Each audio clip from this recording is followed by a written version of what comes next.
Go through to there. So we're live. Thank you very much for joining me on the show today, Daniel. Much appreciated. I know it's Easter Sunday. It is indeed. Yeah, happy Easter to you, mate. I hope the Easter bunny was generous. Yeah, it has been actually. More so to my kids. They're as I mentioned a little while ago, they're 7 and 6, so they're at the stage where they're running down the stairs in pajamas that are just slightly too small for them, where the belly buttons just show them when they're running down. And they did the whole hunt downstairs today. Whereas you're at the stage where you're taking your son to Champions League matches. Oh, you saw it? Yeah, absolutely. Yeah. Well, Crazy. he's taking me to Champions League, mate. Unfortunately, he's a Real Madrid fan, which yeah, being half English and half French, you have to go and he lived his first year of life was in Madrid, so he's kept some sort of legacy there, and it's actually Nat Diaz, who's the country manager for Spain. She had a connection where because he's a member of the Real Madrid fan club and all this, but you can still never buy tickets, right? You go in, you sit on the internet and you go buy, and it's all sold out. And we've been doing that for like a year and a half. And she goes, "Oh, you're kidding? You like Real Madrid? Oh, I'll speak to someone." And then she got us these 2 tickets. So we were literally pitch side, and my son's eyes were like, there was Bellingham was literally like 2 meters away doing his warm up and waved to my son, and it was like, wow. So it's he's 15, so he's at a good age for that. Not so good for the Easter egg hunt and all that kind of stuff anymore. Yeah, those are cute years. Those are cute. Up until like 8 is from like I'd say like 3.5, 4 to 8 is magical. Right? Yeah. No, I've it's one of those things where I listen to Savon talk a lot about kind of parenting, and I try to, as much as I can, get as much information as I can, an opinion while I'm at this stage. But there was one that really struck me a little while ago that I had even before I had my daughter. That's this guy was talking about the fact that 0 to 4, those years are the most special because you never get them back. That after 4, they completely change into this different human, and that those first 4 years are so formative and so special, where they're just completely connected. After 4, they just sort of start these stages where they get more distinct away from you, and that really kind of sunk in with me. I was fortunate to hear that, and then over the years we've adopted homeschooling, so we've got 7 and 6, so we homeschool. So our main form of science and literature is this at the moment. So we're using the L1 manual as much as we can to give them a good framework, because my wife and I believe in it for ourselves and for our clients. So we why not for our kids, and it's a really good basic form of introduction to science, I think, and process. So that's what we do them for. Anyway, and also the education of making smart choices for yourself, right? And understanding that you're only going to be given the one body. And so I think you've won when you go shopping with your kid, and they don't jump around for you to go to the biscuit aisle or to the crisp aisle, but they're helping you pick which fruit and veg and which cut of meat they'd like to have, and that kind of stuff is then I think you're onto a winner there. Absolutely. Yeah, I couldn't have said it better myself. It's there's a certain pride that you get when you're walking around the supermarket, Tesco's over here, walking around Tesco's, and they're looking at what meals they can construct from the meat and the veg and what carbs they can use. And they know the first paragraph from Fitness in 100 Words off the top of their heads with food. So we've been responsible with it. We haven't gone into calories and numbers and getting any sort of complexes around there yet. But, we'll that'll gradually come in time. But all the fun for now. So, Daniel, where are you joining me from today? Are you in France today? In Bordeaux. The weather's disgusting. I'll show you in a second. I'll turn the camera around. Weather's disgraceful. It's all rain and So southwest of France, Bordeaux. Lovely. And how long have you been in Bordeaux for? 2006. Well, I was here 2010 for a year, in between Madrid and then moving up to Paris. And then I was in Paris from like 2012, end of 2011 to 2016, and in with my son's mother, we split unfortunately at the end of 2012. So the first year that we'd had the box, we split at the end of that. And she's from Bordeaux, so she came back down. And then, like, for a few years, I was like running the box in Paris, and then coming down every weekend.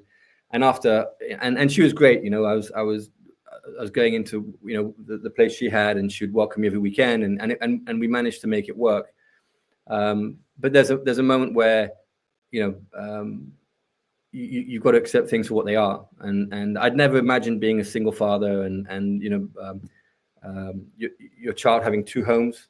I'd been fortunate enough to have parents who were together for 52 years, you know. So that was the story I'd seen and I wanted to reproduce. But in 2016, we just agreed that I needed to find my own place.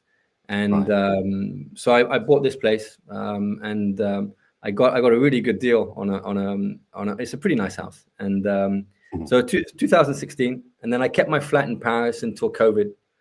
And then obviously COVID was like, you know, Macron would come on TV and would just go, "Oh, well, we're going to extend the lockdown for another 4 weeks," you know, and he'd smile in his electric blue suit, and I'd want to break the screen, and so I gave the flat up in Paris in during COVID. So now I'm based in Bordeaux, and when I'm in Paris, I'm in some shitty hotel room that is too expensive. I was in one of them in Dublin over the weekend, just gone. So. Dublin has shitty hotel rooms that are too expensive as well, does it? Yeah. Oh man. Yeah. It was. We didn't realize we went for a concert at the Three Arena. My wife and I, but we didn't realize it was the Global Irish Dance Championships in Dublin, and something I am totally ignorant on. It's when I think of Irish dance, I think of river dance. That's it. Like, and those guys floating along the stage and doing the magic. But you think of the guys floating on the stage, okay? Yeah, the costumes. That's fine. The costumes. The girls were wearing these like Marge Simpson sort of wig things, these massive things, and the lads walking around in these sequin like costumes and stuff in our hotel. We didn't have a clue what was going on when we got there. What have we come to? All time was like, yeah. Is this what Dublin's like? But yeah, it was a very surreal experience. But yeah, it was a nice trip away for a couple of days, bit of quiet time. But yeah, so no, all good though, all good. So right, okay. So do you know what? I've got so many questions that I want to ask you, and I'm aware that it's Easter Sunday. I don't want to take up too much of your time, so I'm going to try and keep it with a flow. So a bit of background on this show before I sort of start to go into any questions. The whole purpose of this show and why Savon and I kind of wanted to bring this show up was on his channel was I firmly believe that Europe has a real special CrossFit scene. I think we've got so many good people here. We've got so many opportunities for growth. We've got some incredible affiliate owners. We've got some incredible competition event runners. We've got so many people working their asses off every day. And all the media that I saw online, because I'm avid viewer of the kind of CrossFit world online, have been for a few years. I felt like there was quite a big a lack of exposure to what we have. And I kept saying this to Savon, and he kind of tutted or moved along. And then one day he said, "Well, why aren't you doing anything about it?" I thought, "Well, hey, why should I have to do it?" And I thought, accountability, right? Okay, right. So we had a chat, and he very kindly gave me a platform on his channel. And so that's basically what I'm trying to do. The whole point in this is to talk about, and the reason it's called the base is because my bias and my background with CrossFit is at the base of the pyramid. It's the community, then the nutrition, the Metcon. I was very fortunate with my first gym that I went to in end of 2011, but then 2012. It was firmly based around those parts of the pyramid. The sport wasn't even mentioned when I first started. The high level weightlifting, throwing, and gymnastics were a goal, but they were down the line. The predominant emphasis was getting the nutrition sorted, being part of a community, and getting my metabolic conditioning up and running before I kind of went down there. I was so damn fortunate to have walked into that environment. And I feel that kind of entry to CrossFit sometimes can go amiss. So I feel lucky that I did have that. And over the years, I owned 2 affiliates between early part of end of 2014 until about 2021. I sold both of those affiliates that I had to move on with my family. I made some errors whilst I was an affiliate owner. Not major errors, nothing legal or anything like that, but habits, lack of systems, lack of delegation, a bit of ego, I guess, was in the way. So upon reflection, I now haven't owned an affiliate for 4 years. So upon reflection, looking back, and on this show, I speak to all these affiliate owners, and I speak to people outside of the affiliates, kind of, event organizers, brand owners, people like Hannah. I don't know if you're aware of the Academy program that's going on in the UK at all. I'll talk to you about that in a bit. But all along the way, these people are showing absolute accountability, and they've got this one common thread and this theme. They're willing to delegate, they're willing to work with other people, and they're willing to show their mistakes and demonstrate how they've come about to this position and how they want to help people.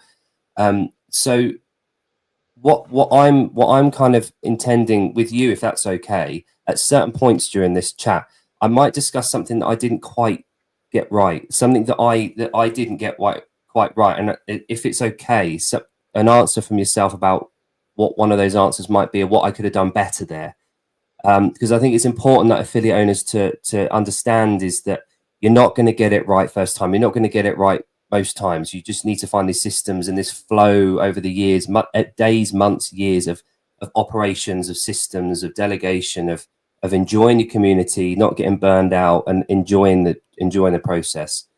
If that's okay with you, I might throw in a couple of those questions. Yeah, I think that the first thing before understanding what represents a mistake or not is what's your goal in owning the box, right? So call it a mission, right, if you want, because there's some really good box owners that don't have systems, that don't have processes, and their communities are loving it, and they have a really good understanding of what CrossFit is, right? Because they don't want to scale. The box owners opened a gym because he's basically buying himself for job coaching. Really loves coaching, and he wants to be in his own place to coach and do it his way, and that's fine. So they don't need processes and scaling. But if your goal is to grow a bit, if your goal is to then have people by your side in your team and have a team and grow your community, then yeah, there's a moment where you'll need some sort of process, right? I think it will come, and it doesn't mean that one box is better than the other. Size isn't size is not important, right? We've heard that one before. I often say that, yeah. It's not the number of members that matter, and I say that having 3 relatively large boxes, right?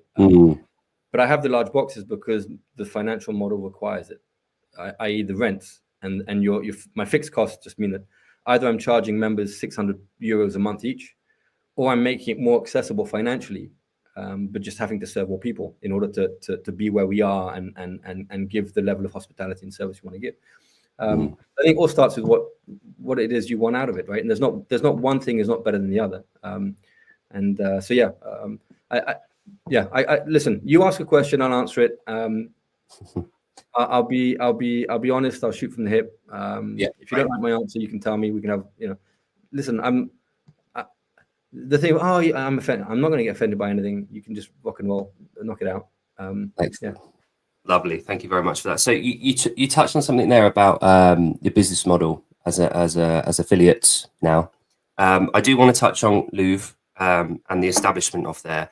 But I was listening to a show that you did a couple of years ago now, and you mentioned that you had Acumen working at a Globo let's call it Globo Gym, before you went into CrossFit. The business models that I've seen coming out of the more of the Globo gyms is still now is mass membership numbers, keeping costs down, and rely on them having sort of a 1 to 2 per week attendance rate, or none. Yeah. Whereas with CrossFit, obviously, we the more the 3.5 is in and plus is optimal. So there's the first issue with space as well. Obviously, you have to define, you have a defined amount of space per gym, as opposed to having 1,000 machines that people can just walk over and use, and treadmills. And Q4. Hey, sorry. And Q4. You queue for the machine. Yeah. Oh, yeah. Blimey. Yeah. Imagine that. That's one thing. Can I take these? Yeah. I there was a moment over the week, just a couple of days in Dublin, that there was a hotel gym. Looked all right. Walked past it once. No, not for me. I'm so conditioned now to just being and having access to CrossFit gyms with space and the kit that I need. The idea of having to wait or discuss if I'm going to be able to use a bit of kit just frightens the hell out of me. Listen, the hotel gym thing, you got to get used to it if you're traveling a lot, right? And yes. It's literally like, if there's a pair of dumbbells, you can make something work. Whether you're doing I don't know, you're doing cleans and burpees. If there's a treadmill, you'll do run and strut, whatever it is, right? It's not ideal, but it's that. That's where whenever I go to a hotel gym, I'm like, oh, this is shit house. And then I'm just reminded, it's the consistency piece. At least I get something in today. I'm moving that needle towards fitness, not towards sickness. And that's perfect. Love that. Yeah, I love that. See, you see an opportunity there. That's great. I remember Khalifa doing a video, a while ago now. The pair of dumbbells. Was it Kelsey? He did one of it was a fire breather workout. I remember him just absolutely rinsing himself, and people just stood in the corner going, "What's this guy doing?" Yeah. Good video. Yeah, but no. So there you go. There's always opportunity. You're talking about Globo gyms and commercial. Yeah. I don't know if there's a question in there. No, yeah. No, it was just an observation. The systems in place that you found that worked from Globo and bringing them over to CrossFit when you started up Louvre, was there anything that you could easily bring over in terms of systems? Was it simply booking systems? Absolutely. No, not at all.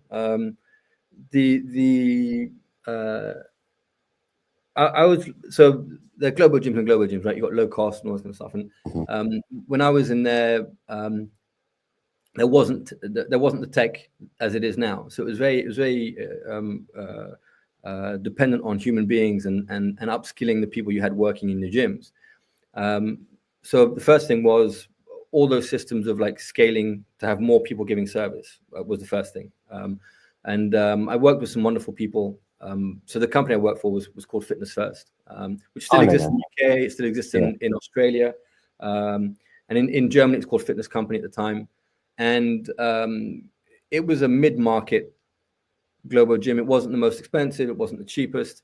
It would do a bit of everything. There's some group exercise classes. You had some clubs with saunas. You had weights rooms, PTs, free weights machines, spinning classes, all that kind of stuff, right? And so it's trying to do everything. And so, as you said, right, control the cost, but we'd have full-time reception staff, we'd have full-time sales teams, you'd have full-time coaches, you'd have a head coach, a head of reception, a head of sales. It's like, so the staffing was very, very big. So what I learned there was people, was leadership, and management, which aren't the same thing. You set in place processes to manage certain things that you want to happen, and the leadership piece is how do you inspire people, or how do you find the right people? And then if you've got the right people, your job is not to demotivate them. You don't need to motivate them because you've got the right people. They motivate themselves. Yes. That's how you don't demotivate them. So all of that was something that I learned and can be learned. So that's the first message is like, if you've never led teams, don't worry about it. It's something that is learnable. You can be a born leader, but you can be a learned leader. And so if you want to learn about leadership, or if you find yourself at a point where you need to scale things, but you've never run teams or never run teams successfully, everything you want to learn is in a book. Just pick the right book, be reading the right book, So that was one thing I brought over. The other thing was around prospecting and selling. There was a gentleman at Fitness First, I hugely fortunate, a gentleman called Terry Q, who lives in Sydney now. And he's South African, but he went and lived in New Zealand and in Australia, and he was the sales director for this global gym for Fitness First at the time, and he was outstanding. I mean, he was an outstanding leader. He was an outstanding communicator, and he held the line. He set the standard. He could walk into a room and talk to you for 20 minutes and walk out, and you weren't the same person when he walked out. Wow, one of those. Yeah, absolutely. He could just he would shine a light in a direction. You go, wow, okay, that's where I want to be. And then you'd see him like 3 months later, but you'd moved on 3 months from what he told you 3 months before. So all those sorts of things I learned with Fitness First, leadership, time management, when you need to be directive, when you need to delegate, so all the situational leadership stuff, how to recruit, how to onboard people, but also with regards to your members, what's the psychology that someone's going through when they're considering looking after themselves? In particular, global gyms weren't specialized in the fit to fitter. They weren't specialized in those that are already fit. It was like their goal was to find this massive population that are hugely unfit, that are pre-diabetic, that are overweight, that have back pain, and give them a glimmer of hope so they buy membership. That was the goal, right? And then you hope they stick by throwing in maybe like a quick program for the next 3 months of, hey, you do 3 sets of this on the Monday, 3 sets of, and then you hope they stick. And as you said, if they come twice a week and they're feeling better about themselves, that's great. They'll be a loyal member, but they don't take up too much space. They allow you to sell more memberships and so on and so forth. So that was their strategy. It was and it still is, right? Yeah. You look at and they say, oh, well, I'm waiting list.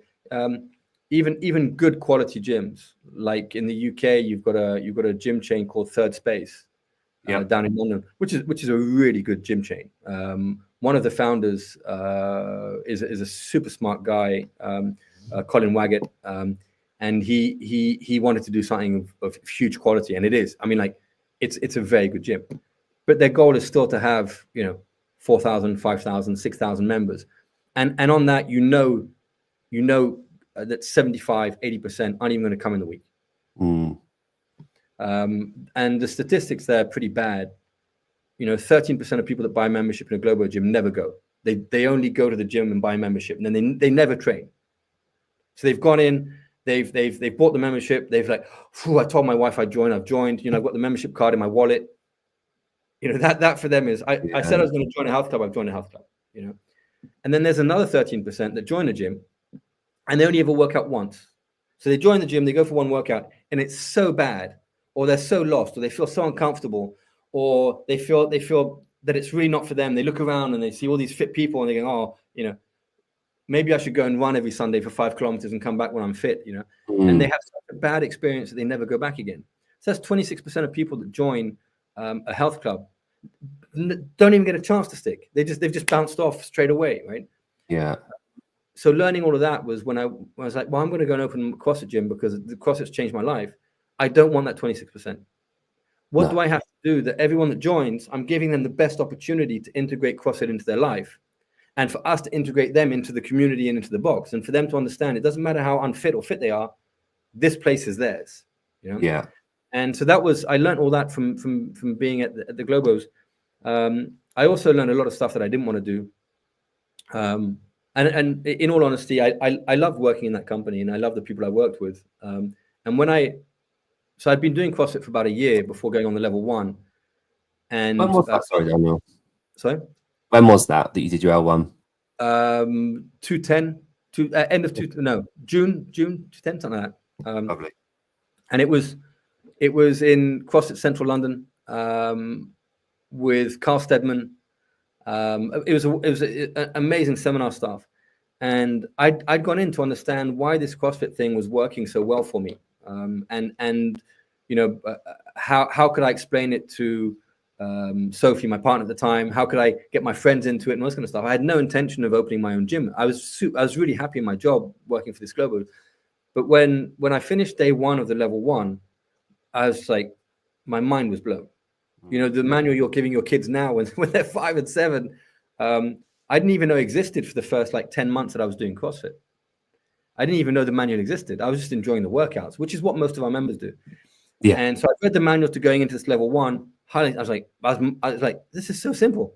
Shit, these guys and girls, they've defined fitness. Holy shit! I've been working in this industry for over 20 years, and I couldn't even define it. They've defined it. They've defined what health is. They've defined what work capacity is. They've defined the model. It's like, I was like, yeah. And at the end of day 1, Carl Steadman came over and he goes, "What gym are you working? You know, do you train in?" Well, I don't. I don't train in a box. Well, why not?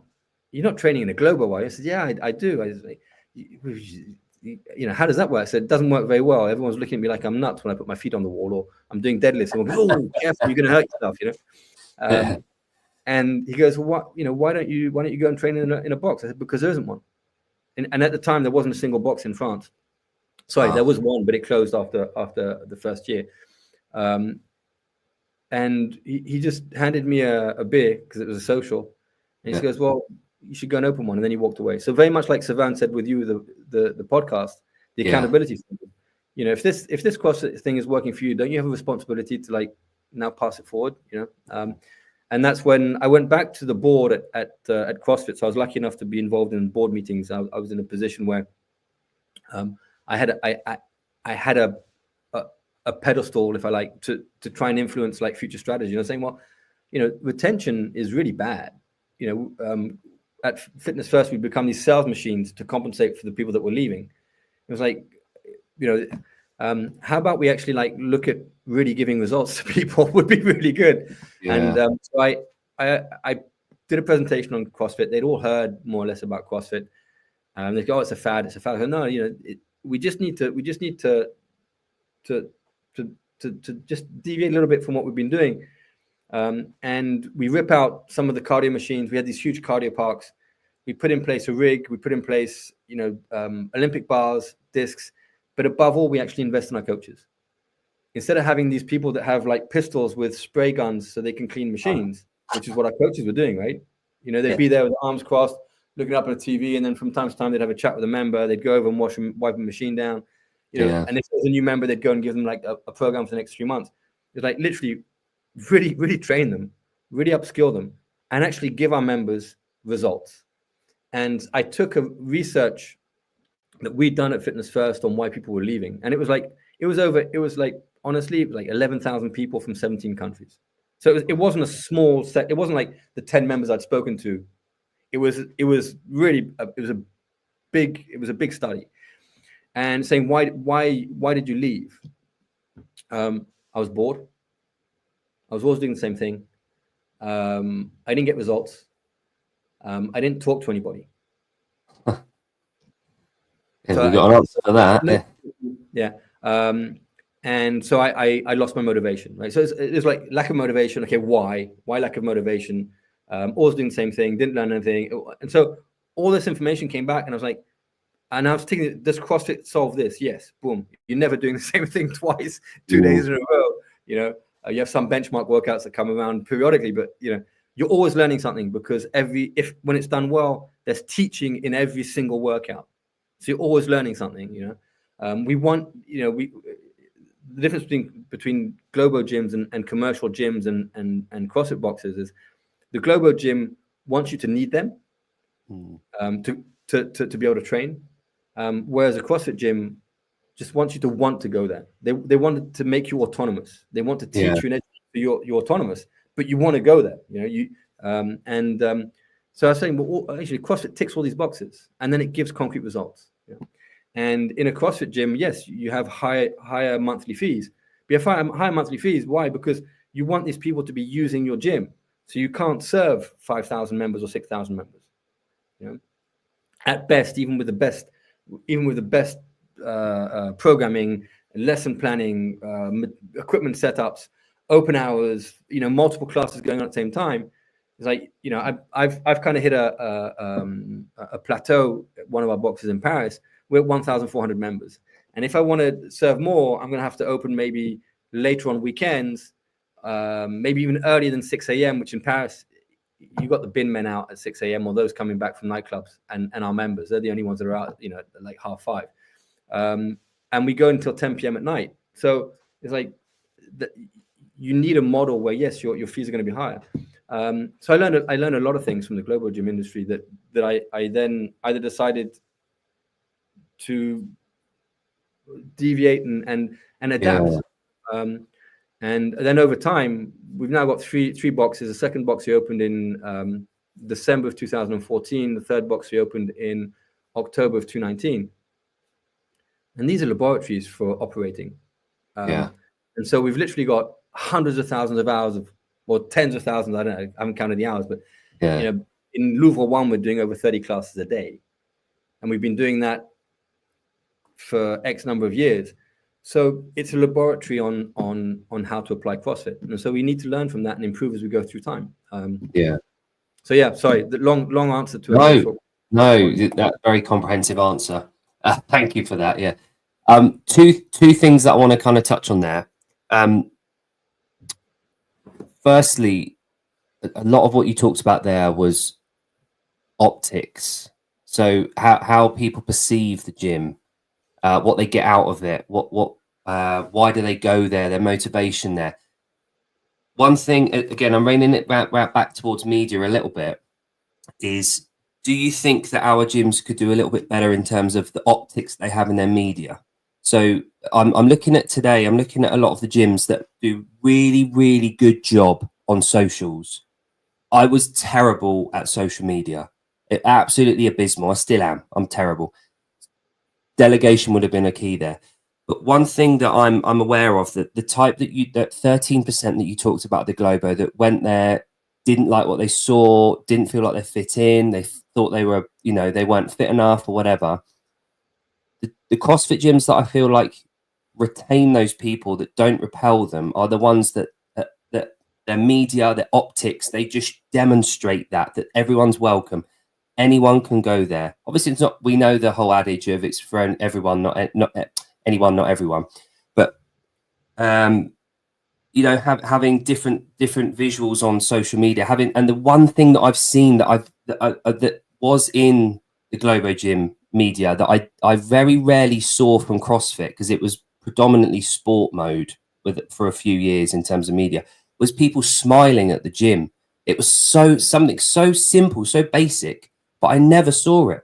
And then all of a sudden, this last year or so, I've been looking into gyms around Europe predominantly, and a lot of the guys that use Two Brain that I speak to now and again, every single post they put out, whether the person's larger bodied, whether they're tiny person, whether they're a kid, whether they're a grandparent, whether they're a gym owner, whether they're a coach, whether they're a first personal induction, they've all got a smile on their face. The invitational aspect of media, it's starting to show the difference between the boxes that are retaining people and those that have got that higher churn rate. And it's one thing that's become quite clear to me in the media at the moment. So that was one thing. Optics. How important are optics online and on socials for the gyms in the current space compared to when you opened Louvre, the first one? Is there a difference? It's immensely important. Yeah, I mean, like when we first opened Louvre, the only social media channel that was really working was Facebook, and people weren't online like they are now. We're talking what, 14 years, 13 and a half, 14 years later. It's really important, because the gyms that don't work, it's not just about optics. Is that they don't understand what we're really doing. They think we're just training people. They think that people come just for workout. You're selling yourself short if you only think that. I talk about this all the time.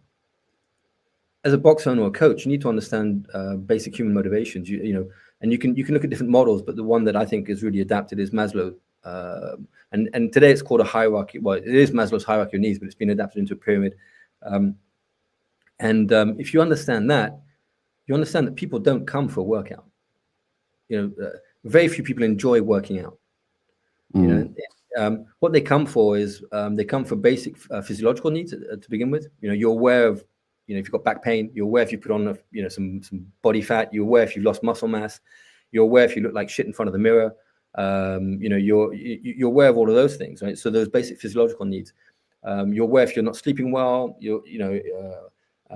And so you come in to try and solve those, and that's what people are conscious of when they come in. You know, you ask them, well, what are you joining for? Oh, you know, I'd like to lose a bit of this, or yeah, I'd like to get a little bit stronger. Okay.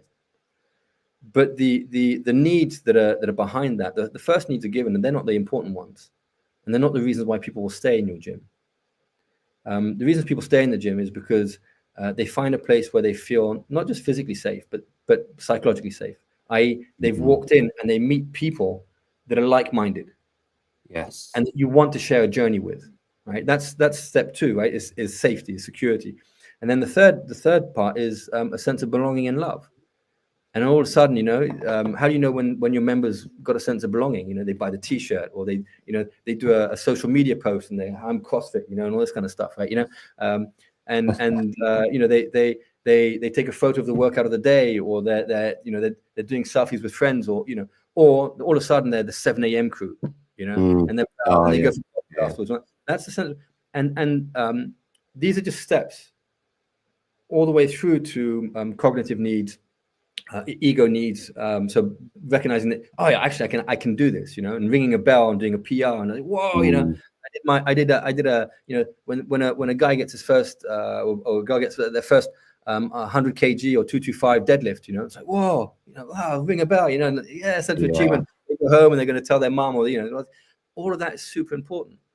And then the fulfillment piece is you actually become a better human being, and you're able then, as a better human being, you're then a better father, you're a better partner, you're a better boss, you're a better son, you're a better brother, you're better at the maintenance of your house, you're better, you know, you're a better employee, you're a better colleague, and that's what we do.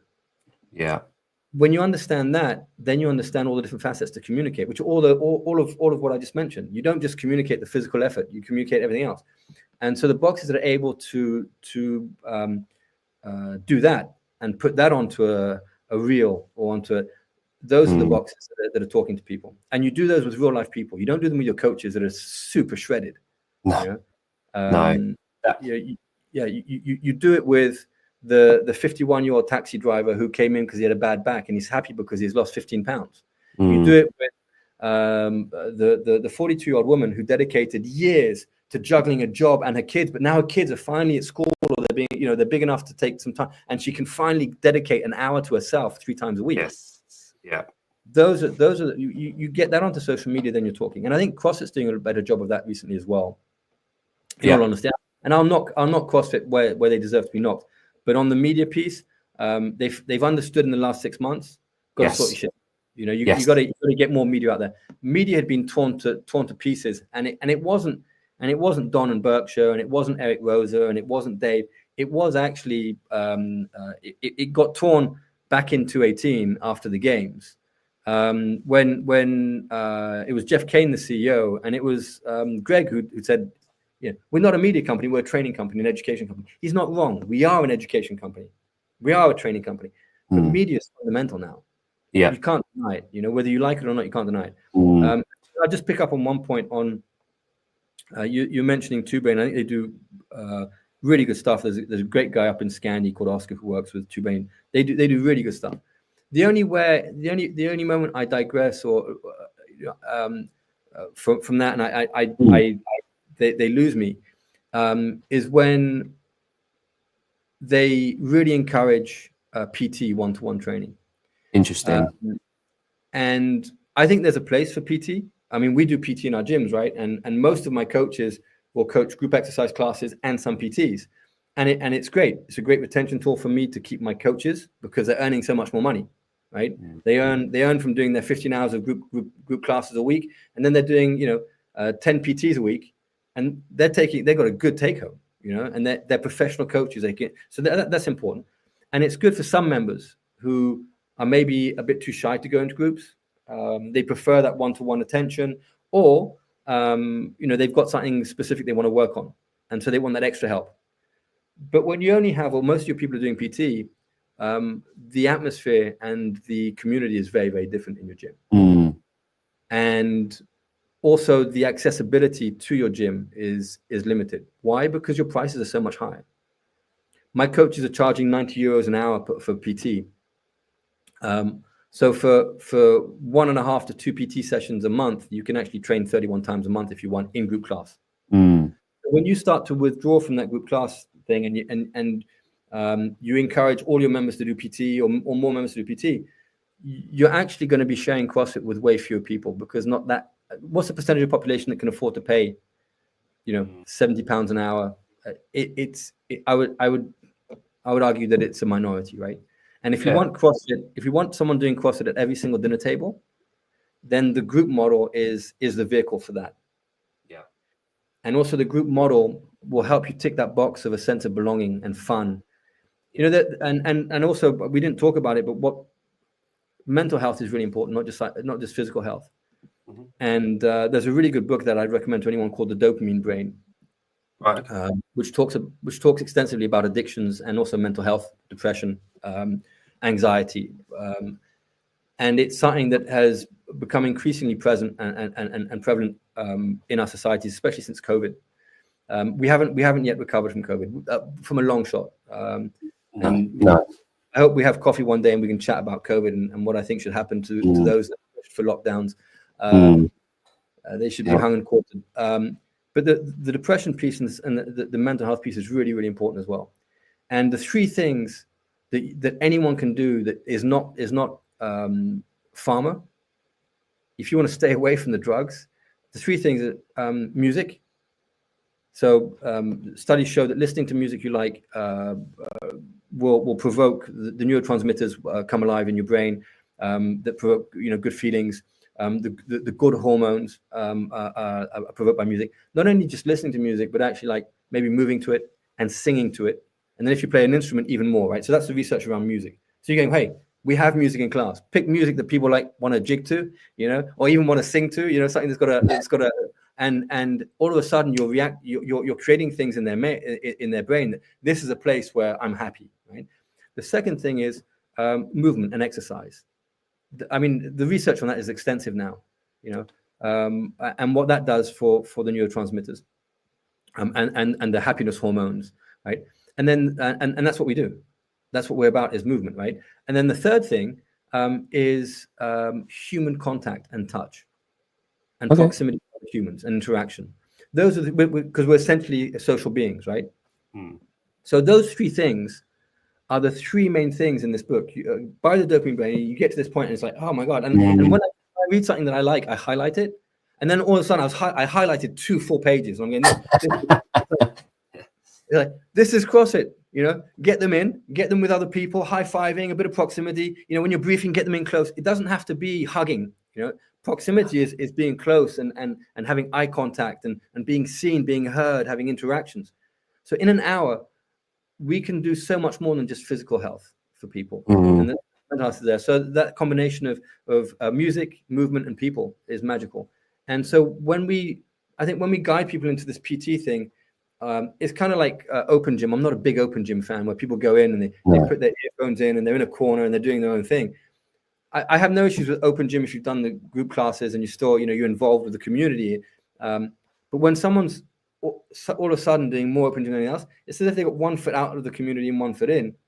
Yeah, it's a slippery slope. You don't lose a member. Like, oh, screw this, I'm out. It slides. And so I'm a big proponent of group classes and becoming really good at coaching groups. So again, I couldn't agree more. I don't even know you asked the question. I just sorry. No, that's great insight. And again, there's a lot to unpack there. I did write a few notes on there. So on the last bit you said about, I heard a great one of my first coaches ever in sport talked about this, about I used to play football, not to a very good standard, but he talked about the players and the community around it. So the parents on the sidelines, the coach that used to drive us there, everything like that. That's the mortar. We're the bricks. The players are the bricks in the wall, but the mortar keeps the wall up. Without that, you do not have a club. You don't have a team. And I've always reminded myself of that when we're talking about community in CrossFit. That is the stuff that holds everything together. If you start to erode that, you're just a pile of bricks. and you can a big gust of wind and you're down. Yeah. So it's really important to nurture that. There's a video that, again, I keep talking about Khalipa. Should probably tell you about when I started. You're a bit of a fanboy. Yeah, I am a bit of a fanboy of Khalipa, especially recently. He did a video when he started doing his NorCal business brain, I think it was called, discussions. And there's a video, really cool video of him discussing it with a load of different affiliate owners and affiliate members in California somewhere. Had a big whiteboard like this. And he drew 2 big circles on it, and it did look like a big pair of tits, and that was the joke at the beginning. But then central to the first circle was the sport and the athletes. And he said, this is great. This is, you might get your name out there. You might get a little bit of influence online. And everything stems from that. The thing is with that, as soon as those magpies flee the nest and go elsewhere and get this new shiny objects, everything else falls apart. Mm-hmm. The next circle along is the one with the community in the center. Everything sprouts off there. That will not ever fade. That is there for life. And he's talking about this. This is about 9 years ago. And he's saying, if you want a 10-year affiliate, you do this. You put community first and you emphasize this at all times. Yeah. And it really stuck with me because at the time he just retired from competing in the individual. And he was at the team level with Miranda. But it was so eye-opening to me at that point, because at that point I hadn't really heard that talked about. I hadn't heard that community should always come first, because at the time, again, all the media that we were seeing was around the Open, it was around the games and that kind of thing. I'm talking like 2014, 15 here. So yeah, on the community side of it, I'm totally with you. And again, probably to my fault, when I ran my affiliate, I haven't got a competitive bone in my body. Growing up, I played football because I was indoctrinated in it, and that was just what you did twice a week and practice in the week. But there's not a competitive bone in my body. When I came to running the affiliate, the sport and my introduction into CrossFit didn't really involve the sport too much. Obviously, you're in your lanes, you put in your score on the whiteboard. It's great to compare and contrast and all that rubbish.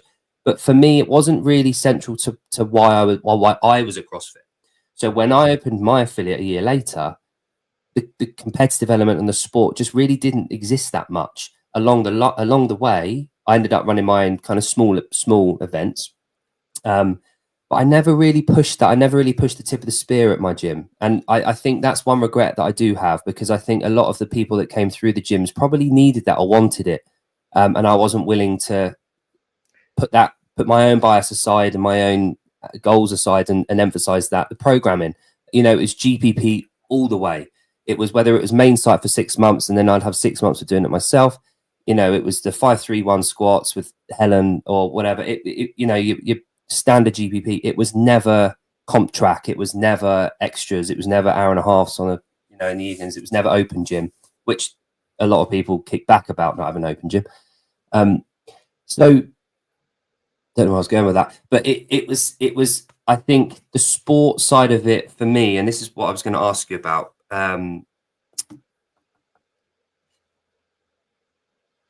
When you opened Louvre, did you have the intent of the French throwdown becoming a thing, or did it just kind of naturally take place as you developed?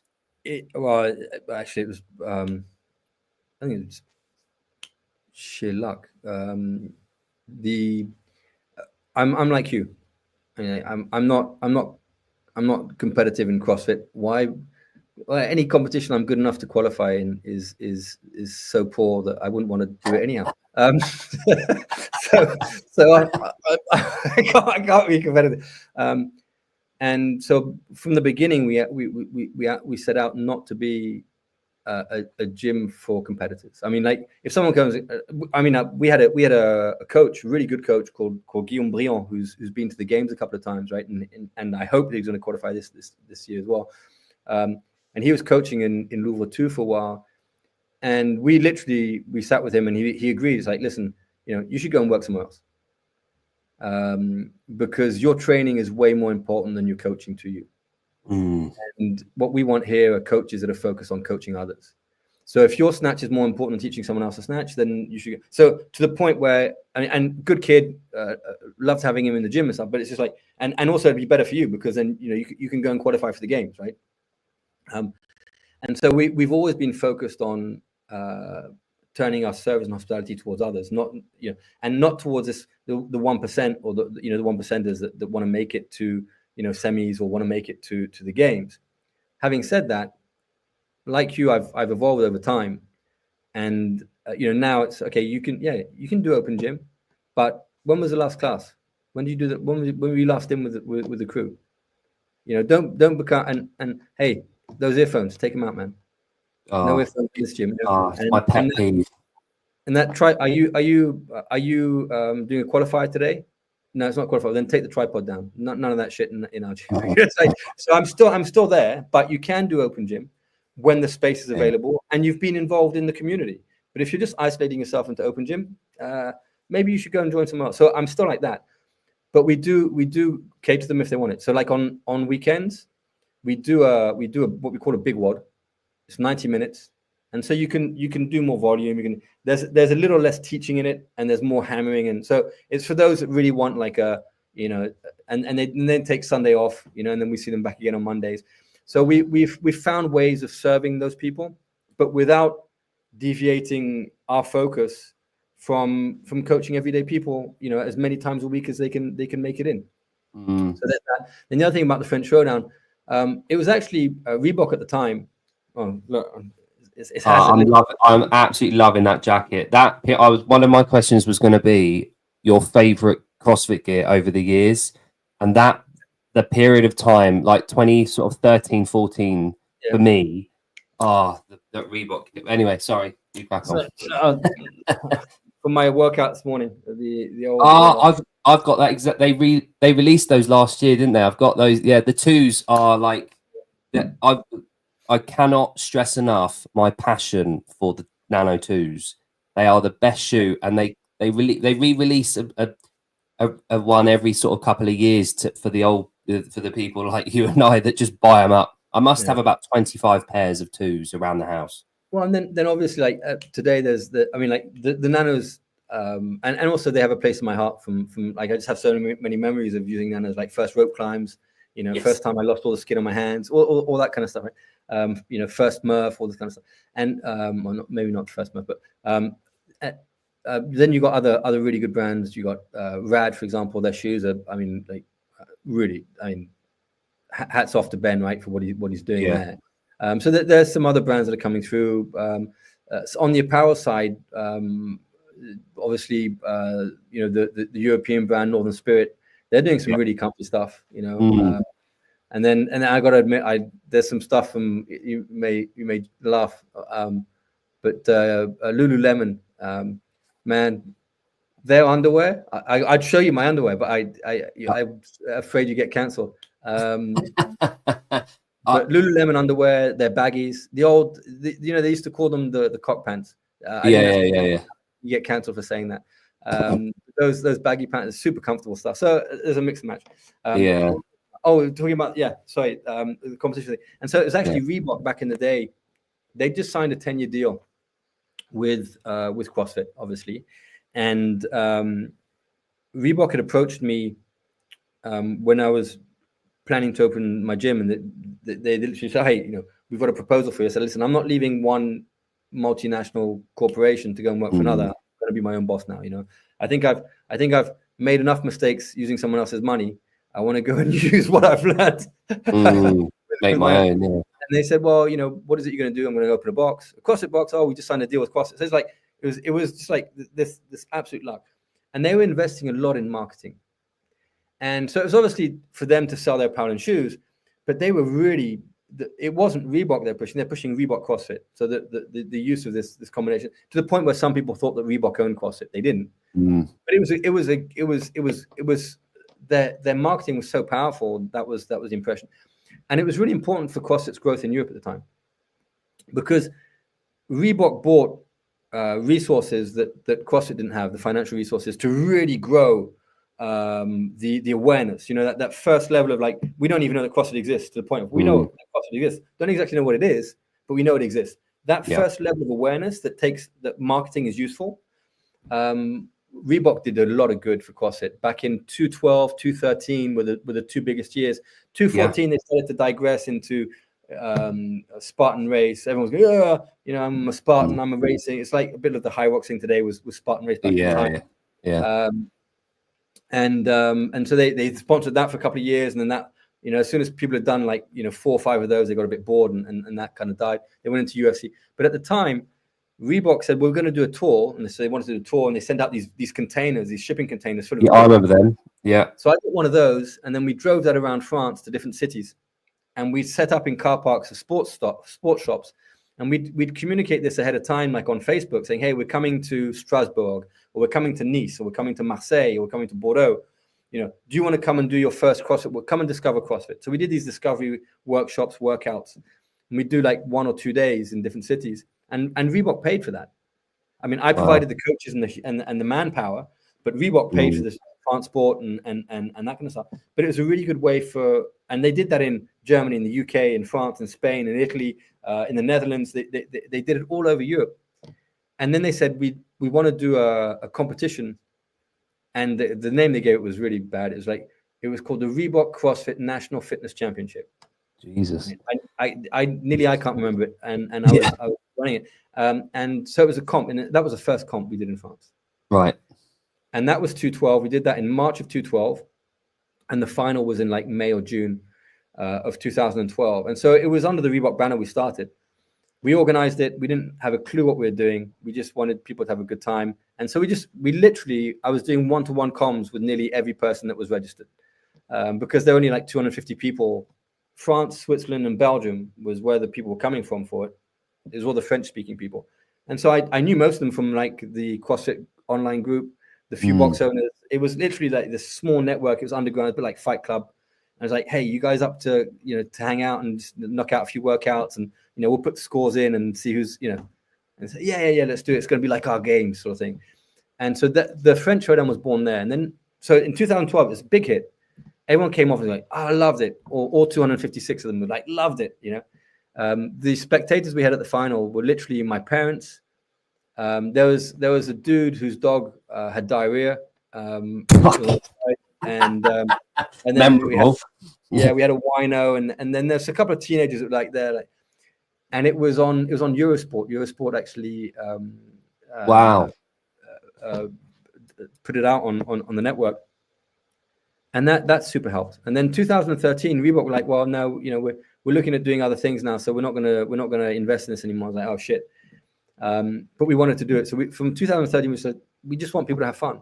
And then we realized that we needed to do more than one category. So that's when we digressed to like, hey, how about we do an intermediate and a scaled? And so that was 2013. And then it just grew from there.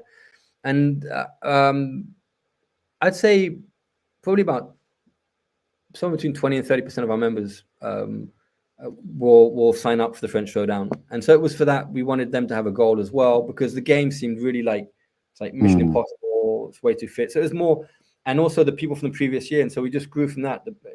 You know, if the people from the previous year are happy, try and get them to come back, and then, you know, add another 10% to that, and you grow progressively over time. Yeah. Until now, so we had no master plan with the French. It was just like go from one year to the next. And coming off the French Showdown, you always go, I'm never doing that again. That was just like exhausting. You know, you sleep maybe like 12 hours over 4 days, and then you get an Italian athlete busting your nuts because, I don't know, the sellotape came off the finish. It's like, you know, whatever it is, right? You know, I'm never doing that again. You know, ungrateful bunch of so and so. But then you come down and you get the feedback from it, and you're going, actually, this is a pretty amazing experience. And to be honest, the main reason we kept doing it is because of the volunteers. Right. It's become like a yearly get together, and so the core group of volunteers, we had maybe like 12 volunteers that first year who were doing everything from the build to the registration to judging, and now we've got like 350 volunteers, and 85% of those are volunteers that have already been with us, and there's 15% new. And the volunteers have a wild time. So I'm looking forward to this one because I got some dastardly plans for some fun. We got some music coming in. We got a guitar. We got live music. We got some barbecues. I got a few bottles of whiskey for. We've got the team leaders are in a hotel where there's a swimming pool that's going to be open in the evening. So our debriefs will be by the pool. So it's more about that than You see, like on the live, you'll see the podium and you see these amazing athletes. But I really enjoy all of that sort of stuff that I just mentioned. Yeah. That's probably something I missed out on. Like I said, I organised a couple of competitions upon, like, someone suggested it to me, because we were at Thames Valley Athletic Centre near Windsor. My two gyms were near Windsor in England, and we had access. Hey, sorry. Fancy. Yeah, well, one of the gyms was Eton, so Eton College was like down the road, and some of our members were like housemasters and head of rowing and like the old boys club, and some of the stories were just like, what I'll give you one example. So the what were they? What this group came in, and I didn't realize what kind of sports team it was. Group of young lads, probably 14, 15, came in, very well spoken, all very, very articulate, very polite, very, very, very well mannered. Came in with their robes on, walked in, gonna get changed, come out. If anyone out there doesn't know what Eton's like, just Google it. It's like Hogwarts is probably what J.K. Rowling based on. Very international. Anyway, these lads came in. I was doing deadlifts with them and some front squats just to get some power and acceleration. And I asked one of them, so why are we training today? What's the purpose? And they've got a school trip. All right, sports trip. Bearing in mind, I grew up 10 miles from there. My school trip was a weird little minivan in the 90s going up the road to the school 4 miles down the road to play football or rugby or cricket or whatever. And he said, "Oh yeah, we're going on a trip." I said, "Oh, where are you going to?" Mongolia on the polo trip.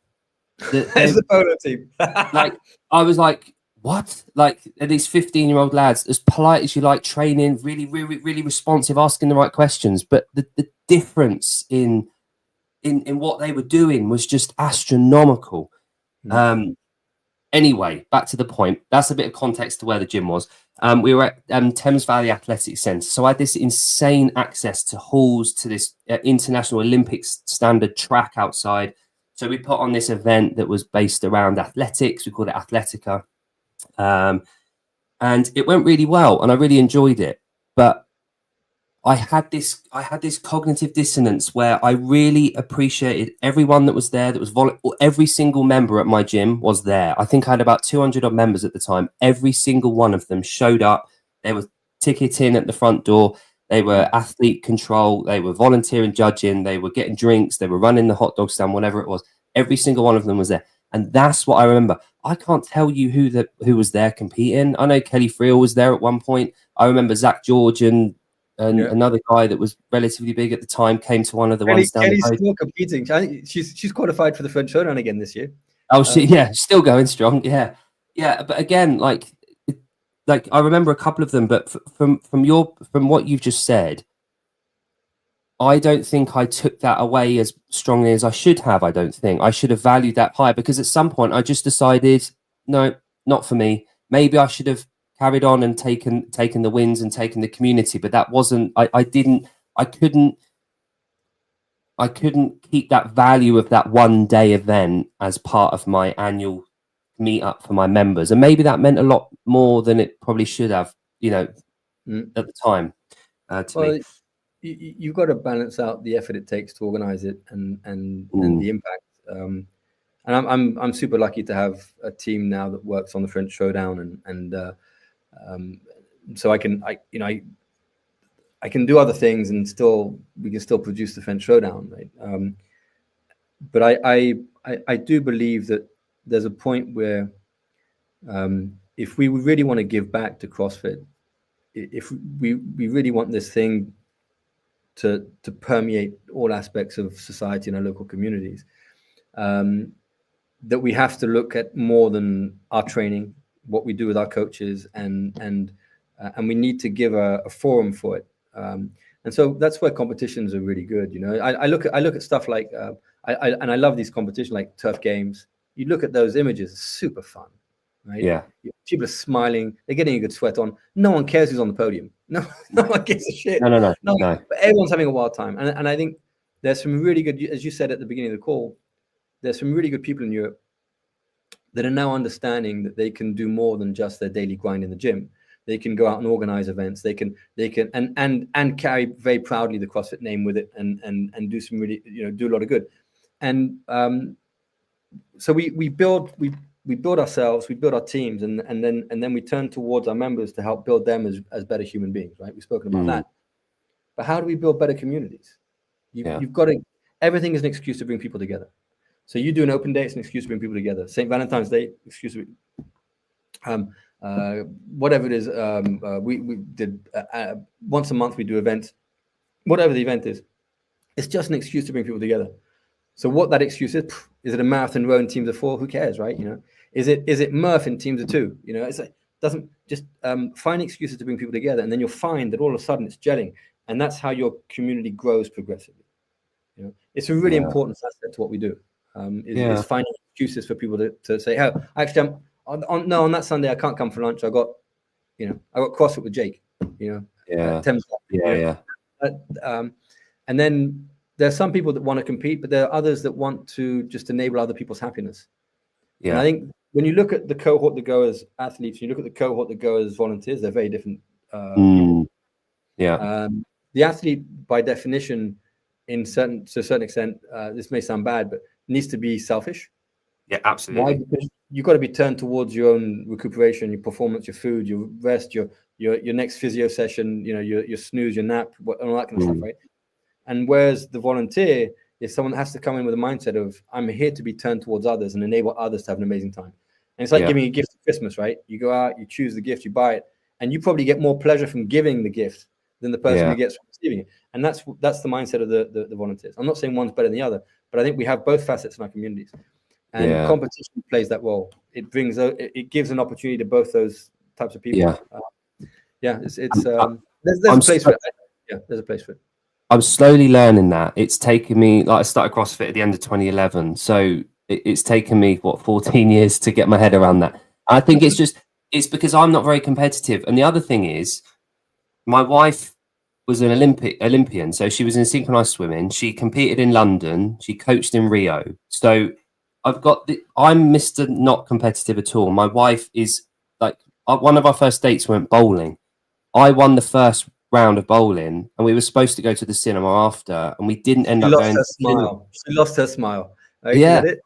No, she lost her smile. We didn't go to the cinema because we had to play another game of bowling until she beat me. So it's like completely different mindset. Her dad won the Commonwealth Games in weightlifting. Her mum won the British champs in weightlifting and cross country running. She's a marathon runner. Katie, my wife, went into gymnastics. The whole damn family is competitive by their very nature. It's in their DNA. And then you've got my family that just sit back and watch EastEnders and just play football twice a week, and that's that. So I don't know if it's nature versus nurture or whatever, but there's something going on there. And I see it with my kids sometimes. There's this conflict between, do I want to be competitive? And again, drawing back to what we talked about earlier, I want my kids to be competitive and what they want to be competitive at. And I'm trying my best to put my lack of competitiveness to the side and my bias towards, sometimes I see athletes and how they talk and how seemingly selfish they are, bearing in mind I married one, how seemingly selfish they are. And there's traits there that I don't admire because I don't have them and I don't see the value in them. However, in retrospect and in hindsight, of course they hold value. They're what drives progress. They're the people that are pushing the boundaries and are pushing the sports and are pushing business, and they're the ones that we need. That's why it's the tip of the spear. So at the moment, there's this whole thing with my kids where I'm trying to back off a little bit, let mum take over when it comes to sports and that competitive side of it. So there's this really strange bit that's going on mentally with me at the moment when it comes to that. Yeah. I think you're not wrong though, in saying, okay, well, athletes play an important role. It's an aspirational role, right? So I was never going to play in the Rugby World Cup, but did I enjoy? So going back, did I enjoy watching Rob Andrew play? Well, yeah, but unfortunately we're losing more than we were winning at the time, right? Did I enjoy watching Will Carling and Jeremy Guscott and Rory Underwood on the? Yeah, absolutely loved it. And did they motivate me to go out and be a little bit better in my enjoyment with my, yeah, absolutely. And I think that's the role that the athletes need to play for the larger cohort. You know, this year there's 250,000 people that did the Open, and it wasn't a good participatory year. And we don't need to go over all the reasons why, but the last year's been pretty shit. You know, sorry, for swearing, but you know, don't no. But there's 250,000 people that just enjoy doing the Open. Now, do they look at the top tier and go, wow, look at that, jeez, he did that time, man. You know, I got some work to do. You know, absolutely. So they have a role to play, and I enjoy listening to athletes talk about why they compete, how they train to compete. But when they start to talk about other things, it's like, stick to your lane. You know, it's like, don't ask me about competing, because I don't. Ask me about my routine to compete. Say, go ask someone else. Why? Because I don't know anything about it. So I'm not going to, invent some bullshit, going to ChatGPT and give me 5 pointers for it. It's like bullshit. And I think that we've got to a point where just because athletes have a platform, in the past they've used it to talk about things they know nothing about. Oh, so true. And it's kind of like, do you remember Ricky Gervais when he presented the Oscars? I grew up 10 minutes from Gervais. He grew up in Whitley. I grew up in Maidenhead, 10 minutes away. He is my absolute all-time favorite comic. Well, what he said to actors is kind of what, Yes. Yes. Come up here. Thank you, agent. Thank you, God. And then, but don't tend to preach about politics and virtues and values and all this kind of stuff, right?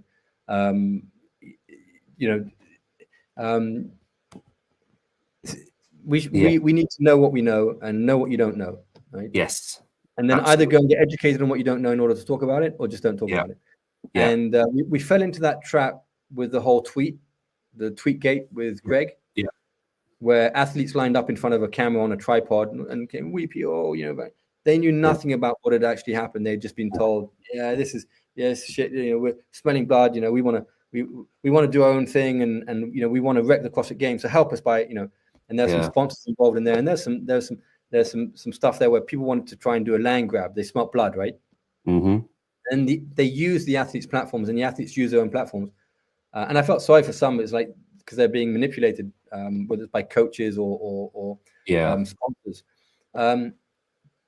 But as an athlete, you should be smarter than that. And so, talk about your programming. Like one of the athletes I really respect, who's now a really good programmer and coach, is Andre Houdet from No Shortcuts. Right. Why? Because he goes, everything he does publicly is about a topic that he spends his life studying for, whether it's physically or mentally, and so I'll listen to him every single day of the week, because he's talking about a topic he knows about. How old's Andre? Huh? How old is Andre? Do you know? Oh, he was at our gym in 2000 and must be 13, 14, and he was 19 at the time. Right. So, okay, so still relatively young then. Maybe, but he retired from competition because he achieved what he wanted to achieve. He'd been to the games, he placed well. He'd given what he felt he could give, and he didn't want to be one of these 40-year-old ex-athletes with bum knees because he'd done way too many pistols. Or he pushed his body. Yeah, absolutely. It's like I have a lot of respect for the athletes, because when they're doing a 3-day comp, or as the games was before, 5 days, that takes some serious toll. Doesn't matter how good your prep is, that's gonna hammer you. And I wouldn't recommend that for normal human beings by a long shot. Go and have some fun in a comp that's giving you 1 or 2 day workout, or 1 or 2 workouts a day over 3 days, and do what you can. But you don't have to start doing pistols with a 24 kg on your shoulder as you're pistoling. That's testing fitness. That's not preparing you for life. And he understood that. And so he said, done what I wanted to do. It's fine. I'd like to be able to guide some younger athletes and stuff. And so he started No Shortcuts. And what a nice guy. Like one of the nicest people I've ever met. Yeah. He sounds like it. Big Andre Houdet fan. Yeah, no, for sure. So he's still relatively young though. He must be early 30s if he was 19 back then, which is very admirable. Obviously, an old head on some young shoulders there. Yeah, and they've got he and Nat, his missus, they've got a wonderful baby, young kid, and they've set up a nice place up in are they in Denmark or not? They're in Denmark, right? He does some really good stuff. I mean, like, he was coaching Jelle Hosted. I don't know if he still is, right. And so he was at the games last year with Jelle, and man, I like his approach. I like his approach to his athletes, and he's so respectful. He cares about them as people, not just about what they're going to perform in the next comp and stuff. Yeah, because he's been there. So one thing I was going to ask about that. I've said this for a long time. It was very apparent to me when I was playing football when I was younger, early 20s. It's very, very, very rare. There might be the exception that proves the rule that you get the cream of the crop elite athlete going on to be one of the best coaches in their sport. Yeah. There'll be the odd exception now and again that proves the rule. Pep Guardiola is the only one that I can, off the top of my head, and I've thought about this hard. And I know he won champs with Barcelona, and he was obviously in the very good football player then. But I can't, for the life of me. I've thought about this long and hard. I've spoke to a few people. Do you think the mindset of the elite athlete at the top of their game? Do you think there's something that they don't have to develop that is necessary to be that top coach for the elite? Selflessness. Yeah. It has to be, doesn't it? And the desire to understand other people and group dynamics. And as a coach, it's your role to set out the parameters for that. As a player, it's not your role to set out the parameters. The parameters are set by the coach. I believe that the very best coaches I've seen haven't been extremely good athletes. No. But they understand what goes on between the two ears. They understand fears. They understand doubt. They understand, when to pull, when to push, when to step away. They understand when to get excited. They understand the need for hard work. So there are loads of things that a good athlete can understand, but I think the selflessness piece is something that, unless you have like a coming of age, which some people do, right? You can evolve from being a very good athlete. You can evolve into being a very good coach. Chris Spieler, yes, for example, one of the few that was an insane athlete, and what a great box owner in Park City in Utah. What a good coach! But he was also on seminar staff, and so that to get onto seminar staff already, you got to have a good mindset. You got to be turned towards other people, because they don't let assholes onto seminar staff, right? You can't be too much of a dick. No, you get on seminar stuff, and then, well, at least that's the way it used to be. I don't know about now. That's what I was going to ask. Yeah, they try and filter out the assholes, and then so that was Jordan, and then he left seminar staff. Amazing athlete, and then what a great coach. So it is possible. But also, I've seen it in box owners where people open a box because they want to train. So they're literally, when they open the gym, they're making a mistake because they open the gym to have a cheap or free place to train. Yeah. Which means you're not going to be a very good box owner. And so the box isn't very successful during that period until they stop competing. They take more interest in coaching. They become a good coach, and so that can. And then and when you open a box just to be a coach, you've literally bought yourself a job as a coach. I'm not going to work for someone else. I'll open my own gym, and you bought yourself a job. You're just happy to get paid from your from your coaching. Yeah. And then the next step is you actually become a box owner, which means you're paying other people to coach, and so you're scaling up, and then you become, so that evolution can happen as well. I've seen it many times. Yeah, absolutely. and it would appear that you've got like the Fronins, the Spielers, the Pancheks, the Kalipas. Those guys were all early adopters, not so much Panchek. He is. I mean, he's what 10, 12 years now going to the games. Scott was there pretty early on, right? Yeah. Yeah, it seems like those guys being seminar staff and being involved with the methodology and coaching the methodology from its grassroots, that's played a part in them then going on to become great box owners and understanding community, rather than the modern era athlete, because of adaptation, because it's out of necessity. They have to be distinct away from the community as we have it at the gym. Do you know what I mean? Yeah. Yeah, absolutely. And they understand what it takes to go from being super fit to being super fit, right? So when you're looking at the sickness, wellness, fitness continuum, they're already in that fit to fitter. They're looking to shave a few seconds off their friend time, and 1 kg to their lifts, right? Exactly, that's one. Yeah, you got it down there, right? And they understand that part of it. I'd argue that today's athletes understand that part. What is it going to take for me to get that 1 extra kg or those 2 extra pounds on my lifts? What's it going to take for me to shave a couple of seconds off? They get that.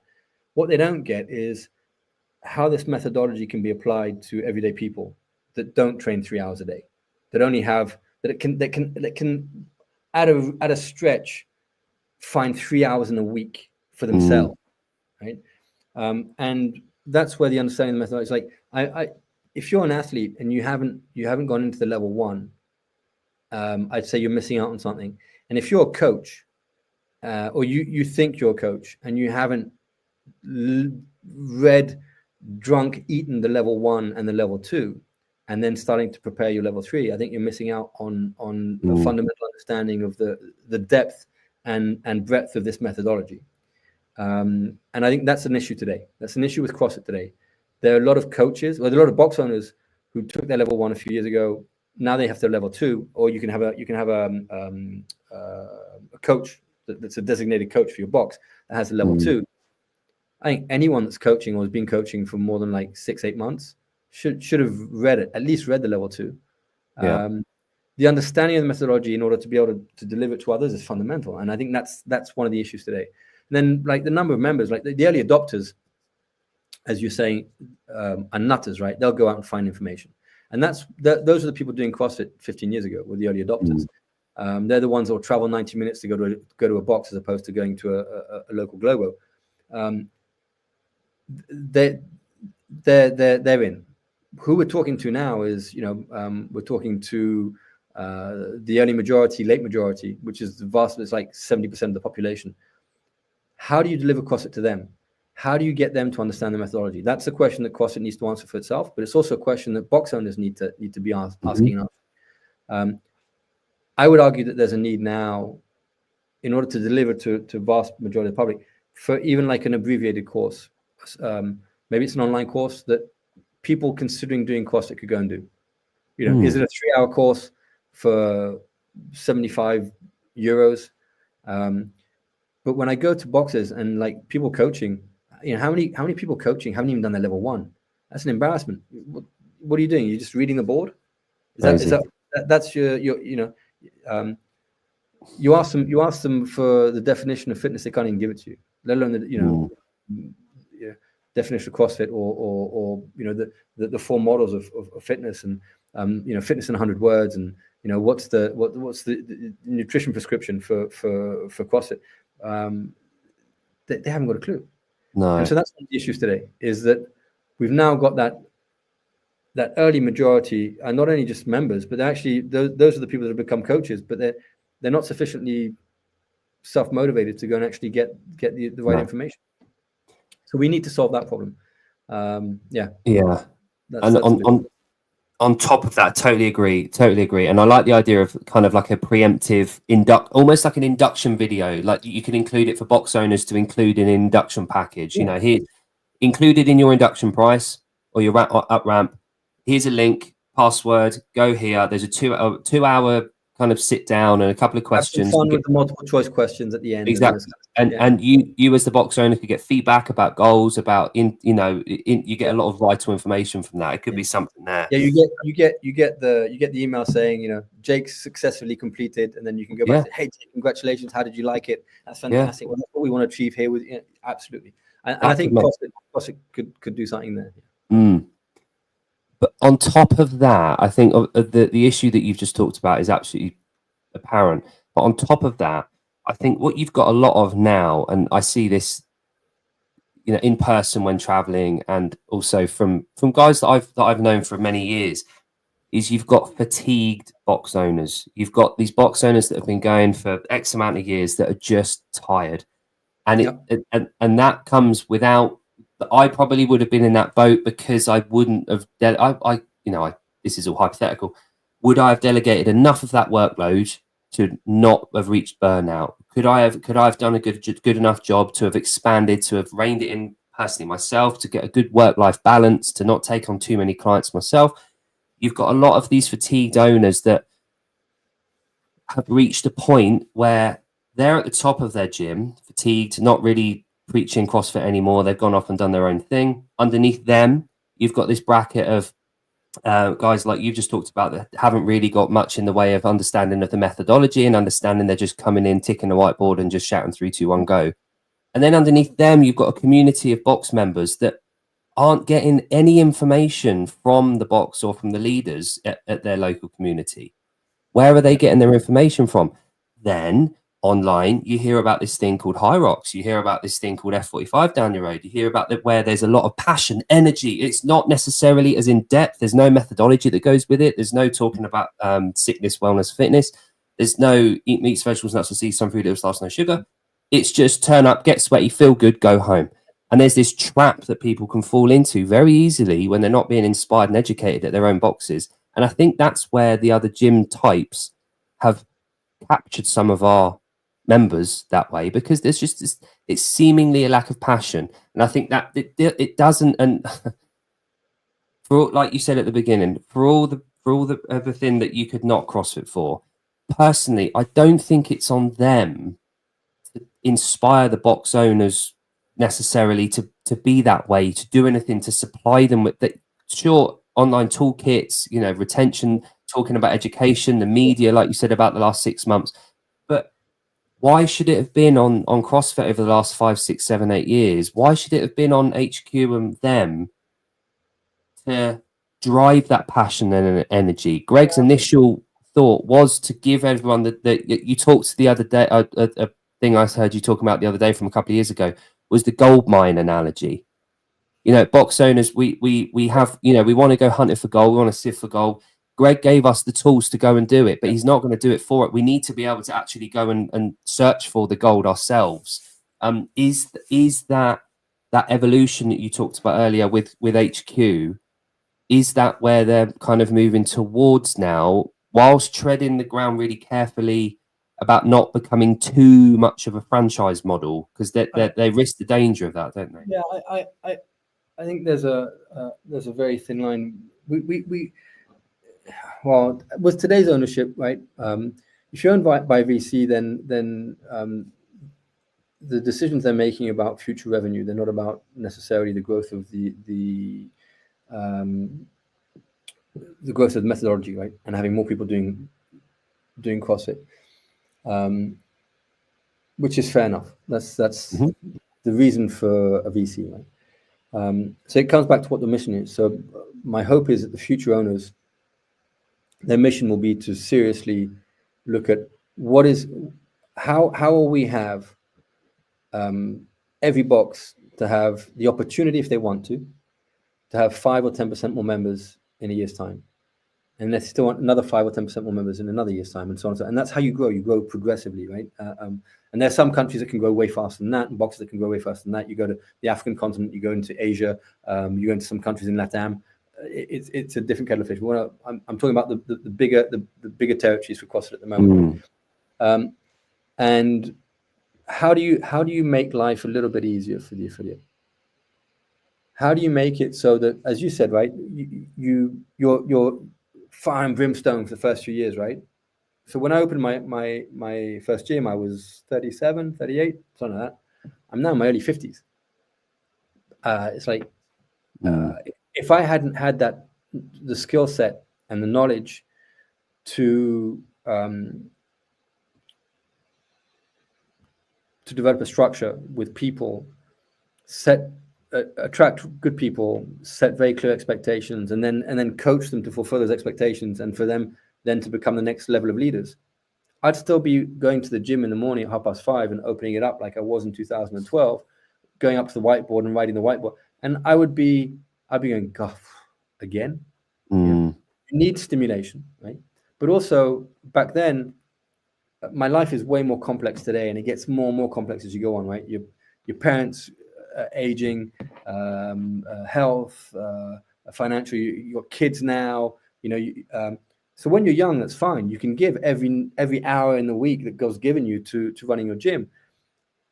So we can give a bit of direction. We can give some tools for those that still want to be owning a CrossFit gym in 15 years' time. So be able to own it if they want to, but also understand, as you did, you don't have to own a CrossFit gym to die with it in 30 years' time.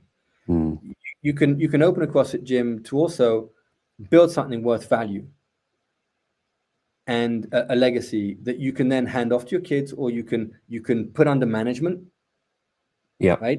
And you get dividends at the end of the year, whatever it is, or that you can sell, right? And yes, you've taken money while you've owned the gym, and you've taken a salary and some dividends, and then at the end of it, maybe you invested just 70K into the gym, but you're selling it for $500,000 because that's what it was, and that is possible.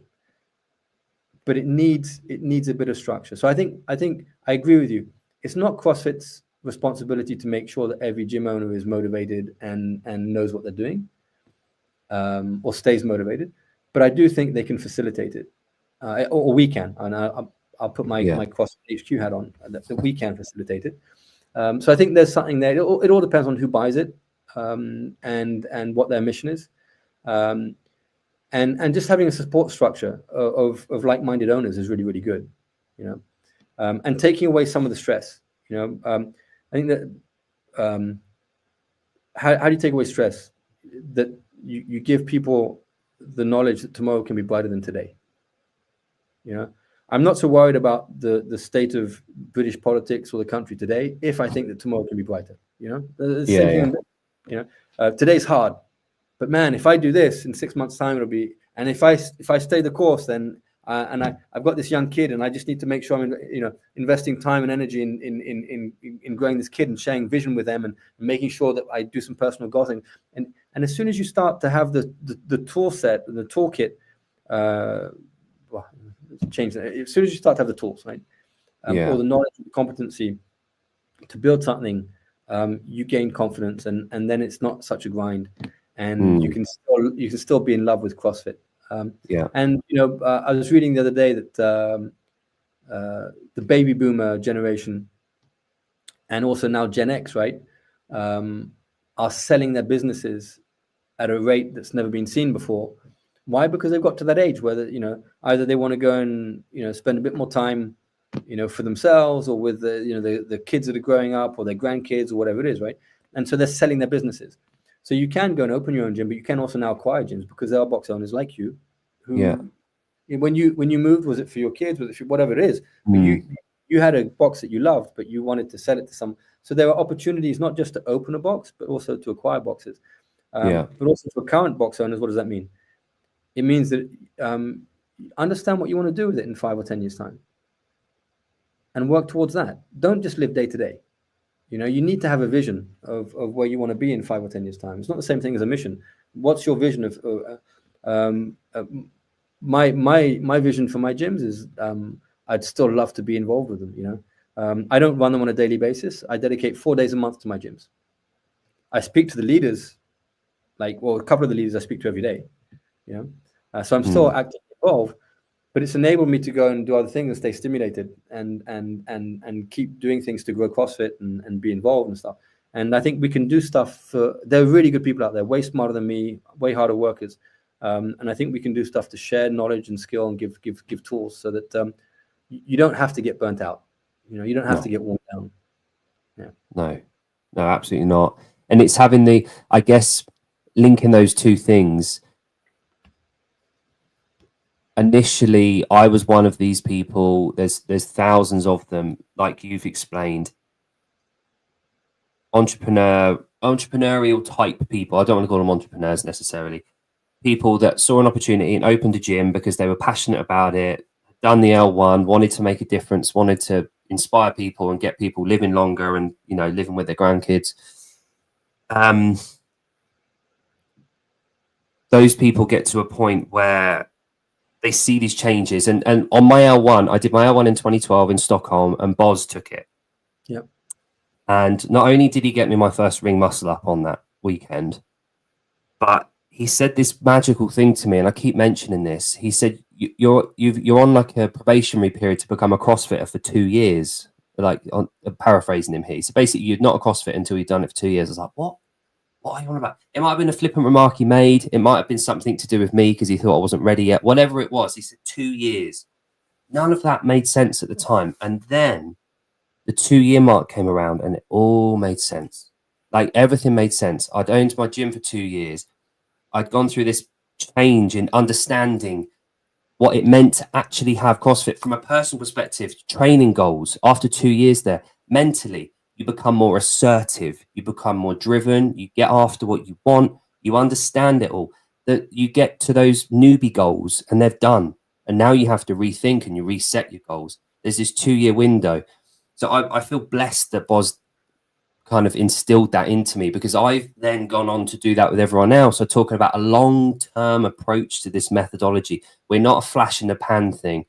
If you're after a quick bang, then fine, come to the Saturday session, Super Saturday, where you'll feel sweaty. But we're after a scientific approach to your wellness and health here. So this is what we're in here for.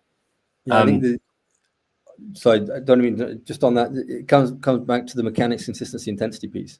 Absolutely. And a lot of members today, and even a lot of coaches, misunderstand that they think CrossFit's about intensity. And we do say, privilege intensity over volume, right? Yes.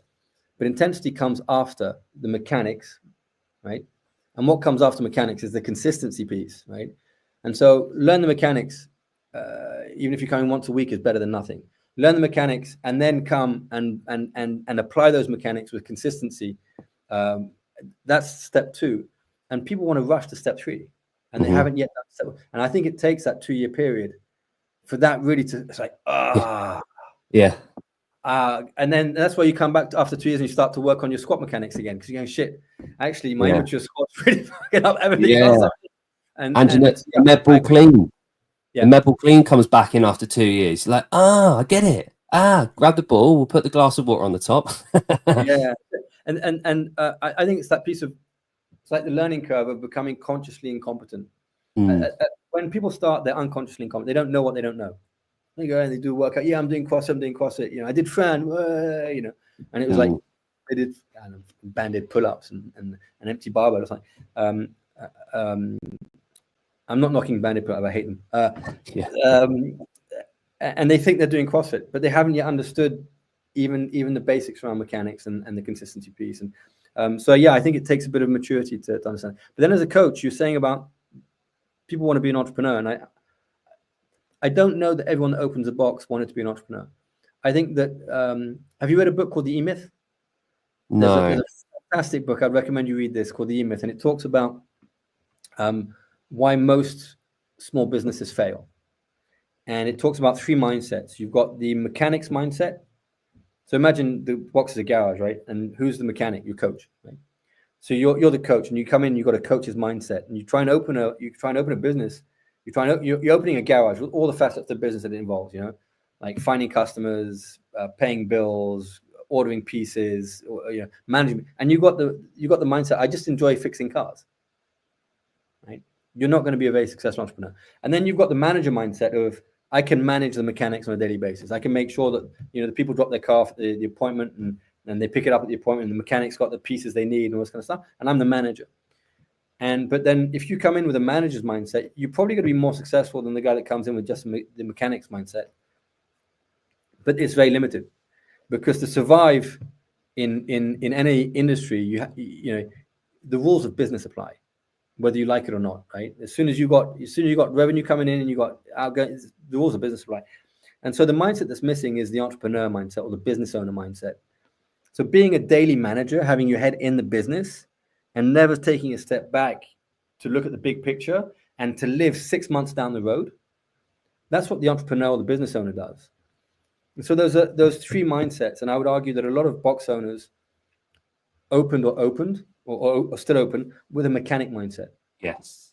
Yeah. And then by default, they have to develop the manager mindset. Otherwise, they're going to burn themselves out. They need more people, but they're still living from day to day, and they're just happy to pay the bills and happy to take a salary. And they don't foresee what's going to be happening in a year's time or 2 years' time. And it's like, oh, we'll see when we get there, sort of thing. But to be successful long term, and you can't have all three mindsets, right? So I still go in and coach. I haven't in a while, but coaching maybe 2 hours a month, right? Or 2 hours. I say 2 hours and 14 minutes because all my classes last 67 minutes. But I can't hold a timeline. I'm not a very good mechanic. I'm not the best mechanic in my garage, right? But I can go in and I can have a management mindset. But I spend the vast majority of my time as a business owner, entrepreneur mindset, and I'm looking a year down the line of what do my boxers need, what do my teams need, what my leaders need, what my teams need, and what does my community need, and what will they need in a year's time. And that's my role today.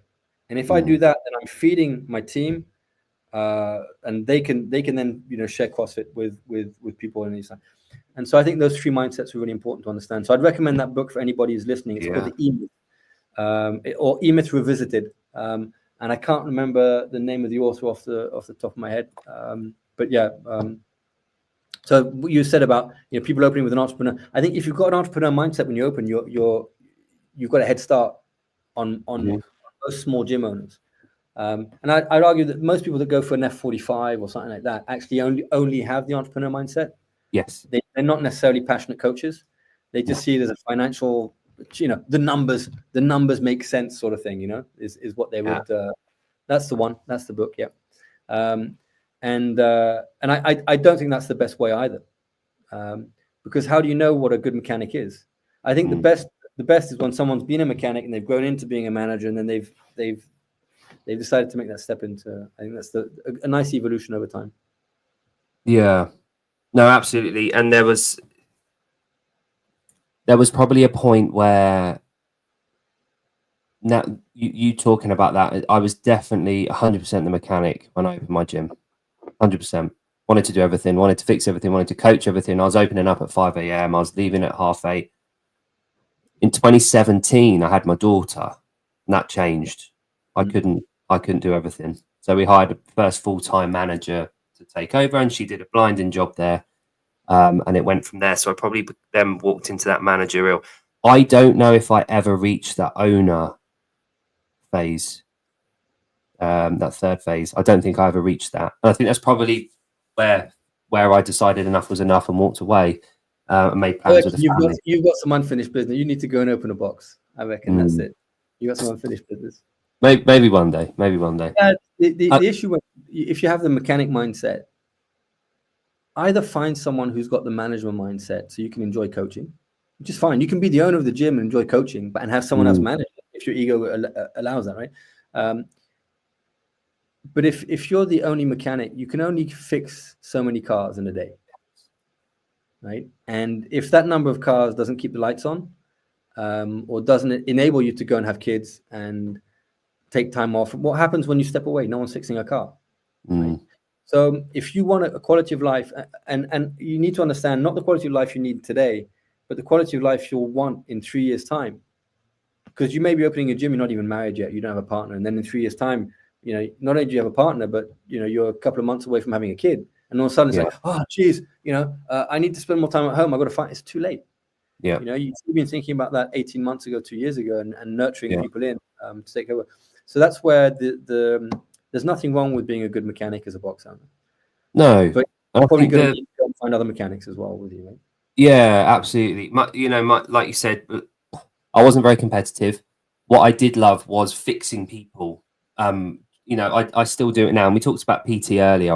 I earn the majority of my income at the moment through PT at the local box that I'm at. So it's really interesting you hearing say that, because although I do coach a few hours a week.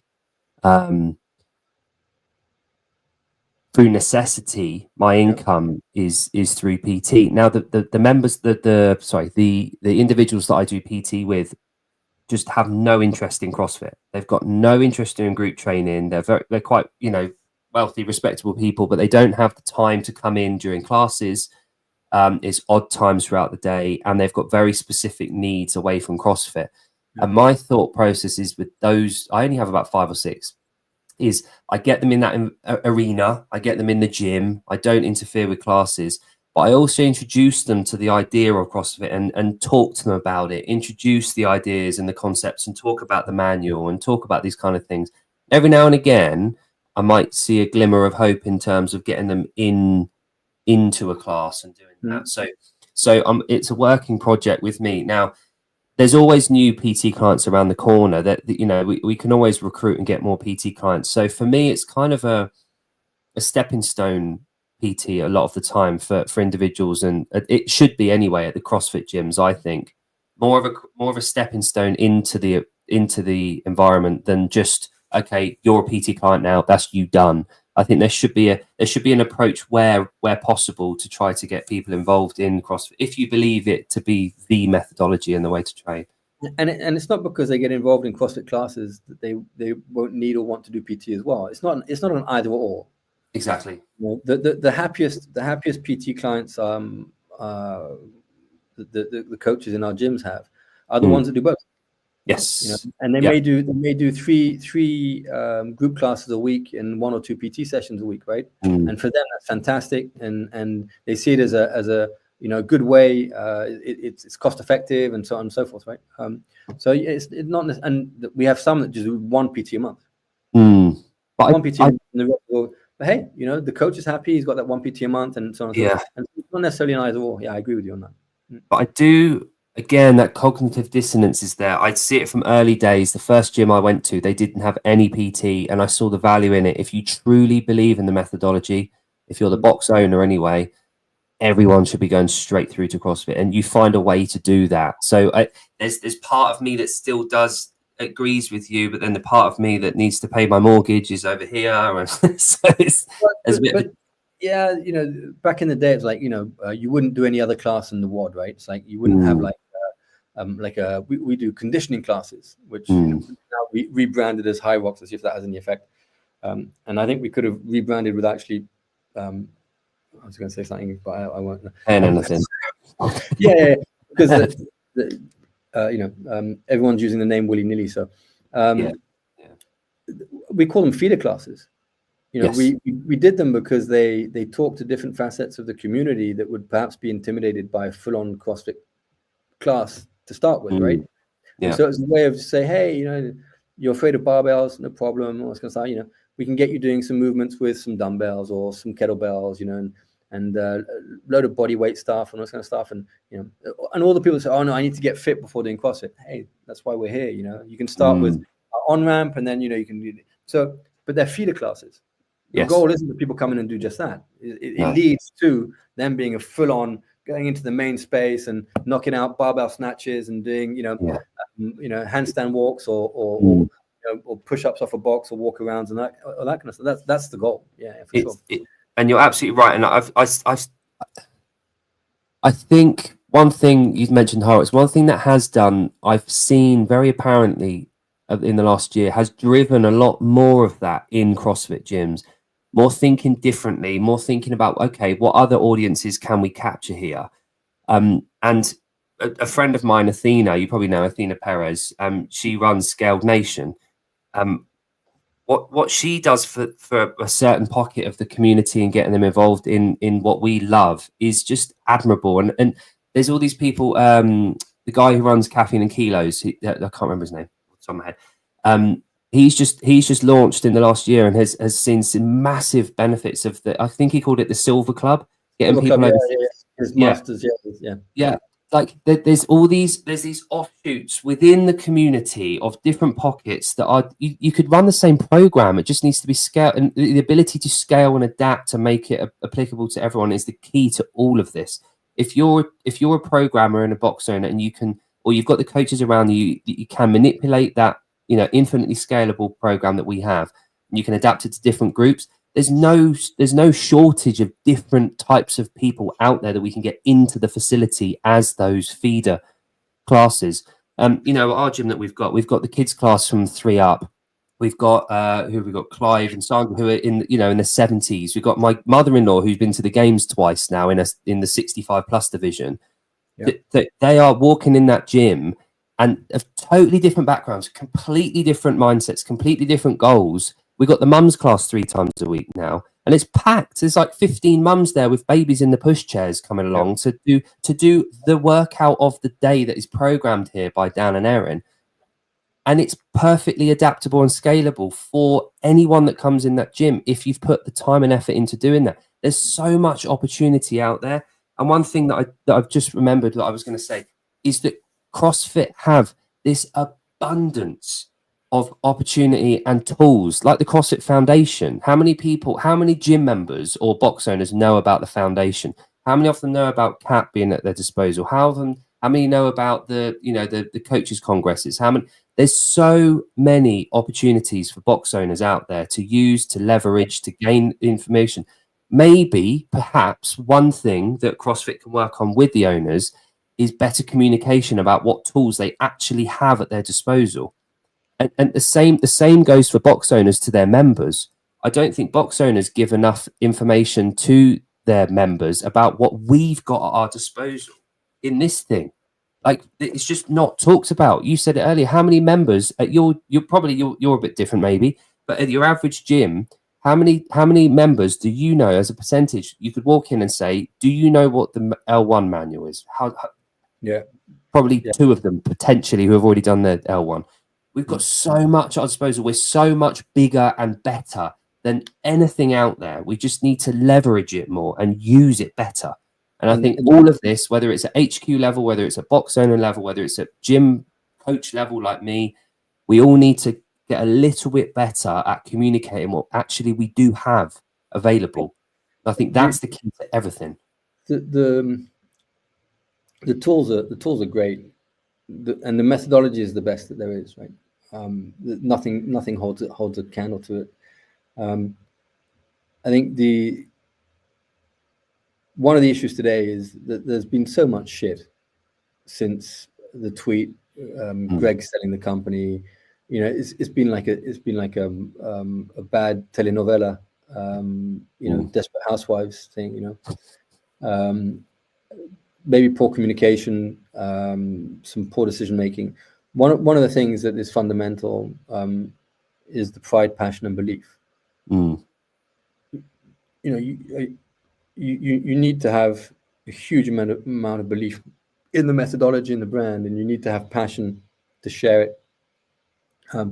And you need to have pride in flying the flag, and that's something that I think has suffered through this period where it's like Don came out and openly announced that CrossFit's for sale and all this kind of stuff. Like, wow, that creates that doesn't create an environment of being sure that in a year's time, so there's uncertainty, and uncertainty doesn't help you with that pride, passion, and belief piece.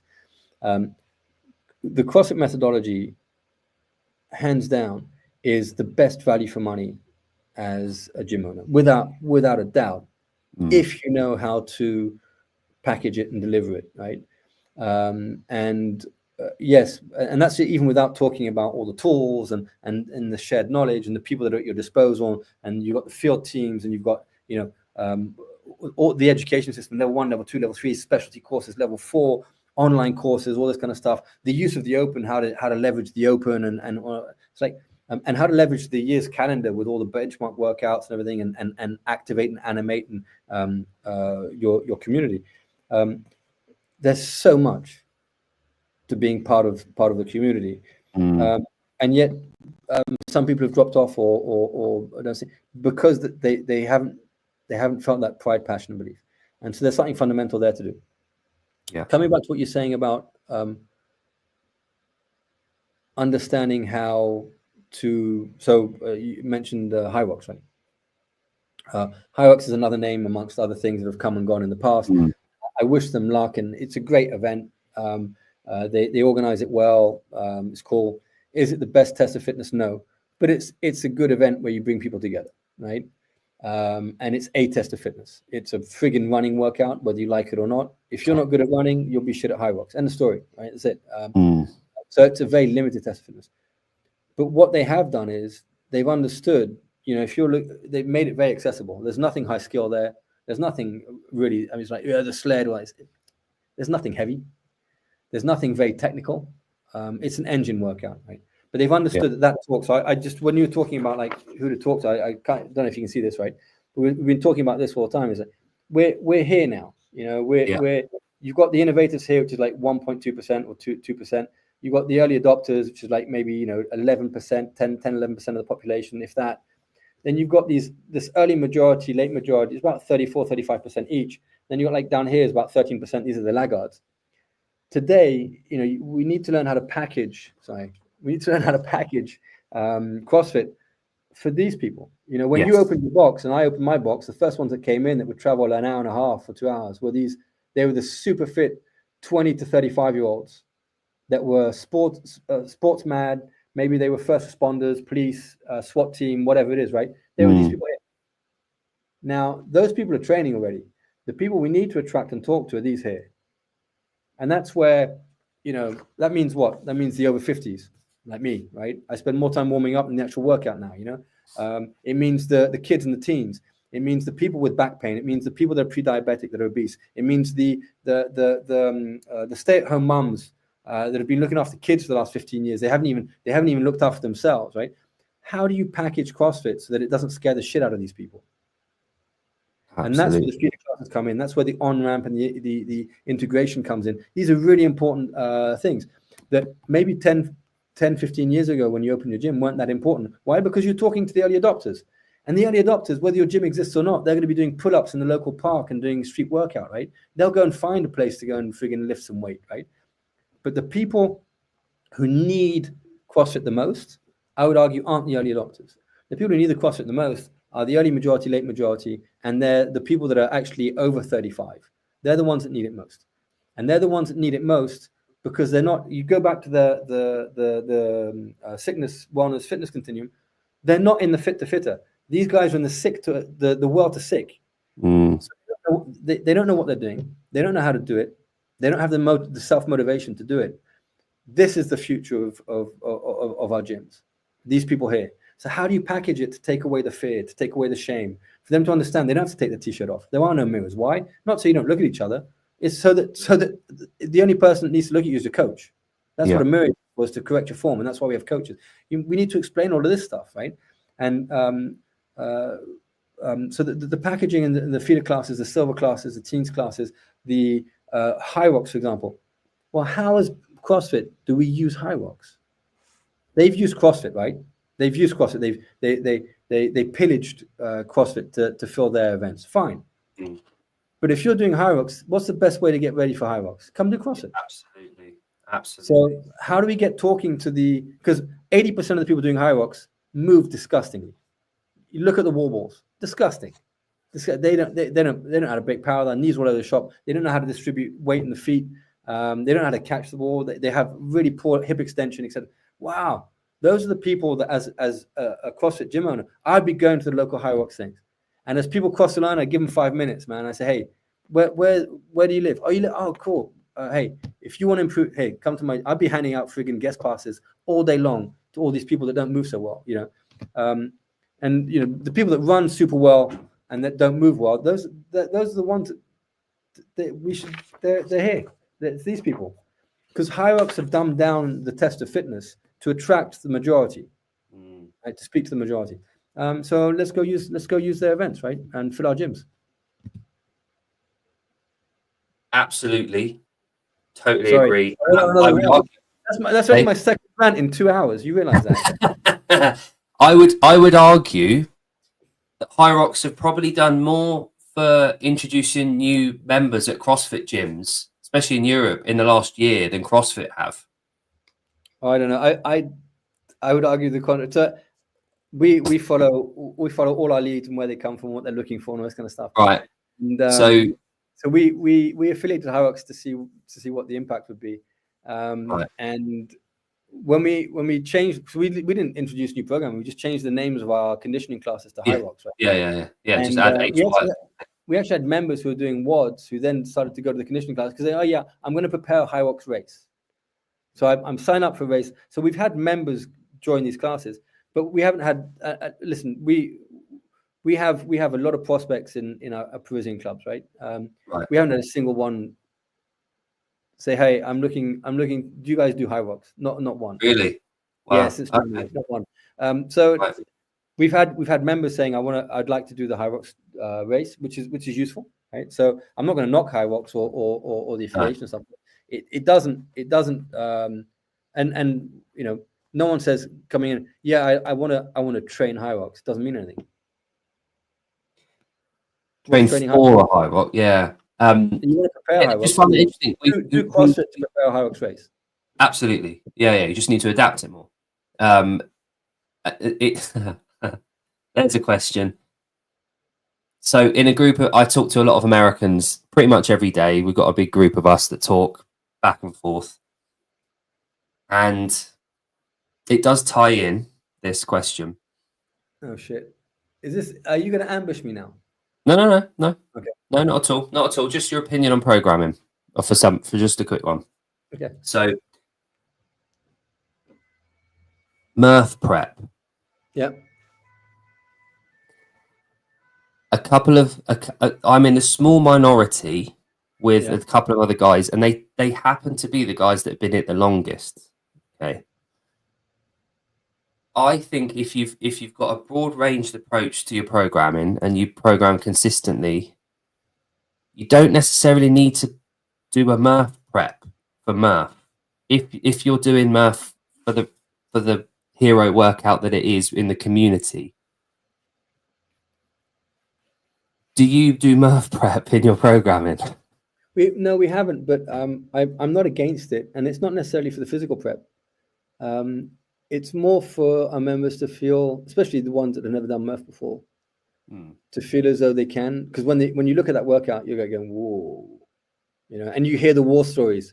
You know, they go, yeah, I nearly got rhabdo from the pull-ups last year and all this kind of stuff. You know, it's like, you're gonna do it with the vest, not the vest. Well, it's like, you know, it can be quite intimidating. It can be quite because for us it's a huge event, right? Murph is just like full on. It's friggin', you know, it's like Chad. Chad for us is a huge one. You know, we get out, we do huge 50+ sessions on Chad. We have DJs. It's like it's a big event. You know, we're talking about it like we talk about the Open. You know, and so it's more for the psychological barriers of people feeling like, I'll come and do Murph than the physical ones. So we haven't done specific Murph prep. Do we ramp up a bit of the running? Yeah. We because we do a lot of 200s and you know, that sort of stuff. And so will we slip in you know, a couple of 8s and you know, or maybe a kilometer and some workouts like that, and maybe. But we don't say we're specifically. We want them to feel as though they're ready for it. Yeah, for sure. Okay. Yeah, I think we're on the same page there. I think if it depends on how you label up Murph and sell it to your members, I guess, isn't it? If you're building it up to be this giant thing, and again, it comes down to optics. How does it look? How is it being framed? But you're right. I think you're right. And that's where it is tying in with High Rocks, where my thought went. If you're preparing someone for a High Rocks event, or they come to you and say, one of your members says, right, I want to do a High Rocks event. Would you tell them to come to more of the conditioning pieces than stick with doing 4 or 5 CrossFit workouts a week? Would you direct them towards the more of the conditioning classes historically? So a year ago, before you affiliate with High Rocks? No. Okay. No. So stick with. Because the full programming is the best thing out there. Our conditioning classes are more for the newbies that are still a little bit intimidated. They, you know, working their way in. They want the group vibe, you know, and you get them doing, I don't know, 2 kettlebell deadlifts, and hey, that deadlift is looking really good. Your technique's there, you know, you should come in for the WOD tomorrow. Yeah. It's all about building confidence and feeding in. So not feeding out. I don't want to be feeding out from the WOD. The WOD's the most complete. We want, you know, our definition of fitness, right? And the 10 physical skills and qualities it's not 7, it's 10. And so we want to be training as many people towards the 10. But if I have to train people towards 7 of the 10 or 6 of the 10 or 5 of the 10 in order to eventually get them to the 10, I'll do that. But I'm not going to go the other way. No. Make sense? So that's my philosophy with Murph prep in my mind. If your programming is varied enough and prepared, if it's GPP, when Murph comes around, I don't necessarily think you should be doing specific Murph prep for that. What if your programming has been constantly varied function, if it's high intensity, if it fits, it will fit for Murph, depending on how you frame it. You know what I mean? So I apply the same logic in my head to Murph prep as to prep for a High Rocks event. Yeah. And I'm trying to find a way out of that because everyone keeps banging on the drum about Murph prep and telling me, and some very respectable people keep telling me about it. I can't break out of that logic. Throw in a bit more running. That's it. I mean, yeah. Okay. I wouldn't. Are you going to like plan negligence and start, you know, stop snatching? You know, it's like no. But you know, it's like honestly, you know, Murph, yeah. I think Murph's a way better workout than fucking High Rocks, to be honest. But yeah. Oh yeah. There could be an event called Murph. Yeah. Yeah, you could have done a. But the issue is the pull-ups need to be for most people doing High Rocks. They probably can't do pull-ups because they got cowards bodies. Because they don't have enough muscle mass. You know, it's a French expression, a col de lâche, because you don't have the strength to stand and fight. You have to run, right? Which is why you keep running. I had a T-shirt. Well, you know that athletic center that I mentioned earlier. When I was on my powerlifting cycle, I got all confident and added 10 kilos, and I had a T-shirt with "Running breeds cowardice" written on the front. And I just walked around the athletic center wearing it as if I didn't give a shit. And all the running coaches, I had Marlon Devonish, who's like a Olympic gold medal runner, looking at me like, "Do you know where you are wearing that?" Well, I wouldn't mess with the sprinters, the 100-meter sprinters. That's different. Those guys are seriously, they're shredded, right? He could power clean at I think he was 45 at the time, 10 years retired. He could power clean 150 without even seriously explosive, right? Yeah, they got serious power and explosive. No, we're talking about runners like, you know, I mean, it's an 8K. High Rocks is an 8K run. It's only scared people. Oh my god! Oh god, we're live, aren't we? I forgot that. I just thought I thought you were going to be able to edit some of the shit I've been saying. I forgot we were live. Oh god, damn it! What was the point I was going to make about runners? I got nothing against runners. I just think if you do too much of one thing, you know, then you're going to be neglecting other things. So I think the best way to prepare High Rocks or anything is CrossFit and the story. You know? And if you can thruster, you can friggin' throw a wall ball. If you're squatting heavy, the sled's not an issue. You know, it's like keep it varied, keep it fun. But yeah, use it as feeders. And you know, again, High Rocks is like throwdowns. You know, they're just a really good. They're good entertainment. It's a good day out for your community. Go and support your members. Go and have some fun. But you know, I'm a High Rocks. No, you're not. That's a workout. Yeah, and you're a Murph athlete. It's an event. Enjoy the event. It's a friggin' good event. You know, but it's very limited. It's not a good test of fitness. No, precisely. No, I think you wrapped that up well. I'm going to wrap it up with a story that I've just thought about, and I think it because I've taken up way too much of your time this morning, Daniel, which I'm really appreciative of. So now that I realised we were live, you're wrapping it up. Thanks for that. No. You're happy to carry on. I totally forgot you told me we were going to be live. Oh, don't worry, it's fine. We've not said anything out of turn. I had a member a little while ago, and I'm talking 2015 now, and we had Murph one year, and he was relatively new. He'd been coming about a couple of weeks, and he decided to come along to Murph.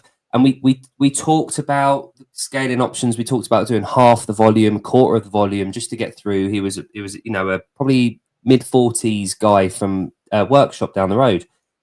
Anyway, we did it on the Saturday, and then the following Saturday, didn't see him all week. Checked in on him, didn't get a reply. Oh, here we go. Following Saturday, he walked in with a bit of paper, and he gave it to me. And I thought it was going to be something like he'd had his bloods done, and his lipids are down, or he'd done an in-body test or whatever. And it was an invoice for work lost for 3 days, right? From the Monday to Wednesday inclusive, where he hadn't been able to go to work because on the Monday morning he'd had to go to the GP, and the GP had given him this diagnosis of this medical condition. This medical condition was called DOMS, and he asked me if I'd heard of this DOMS medical condition, and he didn't go into work. He was so unconditioned that his DOMS led him to not go to work for 3 days. Anyway, I sat him down. He saw the funny side of it. Clearly, I wasn't going to pay him for 3 days' work of loss of work. But we sat down and we actually leveraged it into like a little bit of a. This was back in the day where Facebook ads were still kind of the main deal.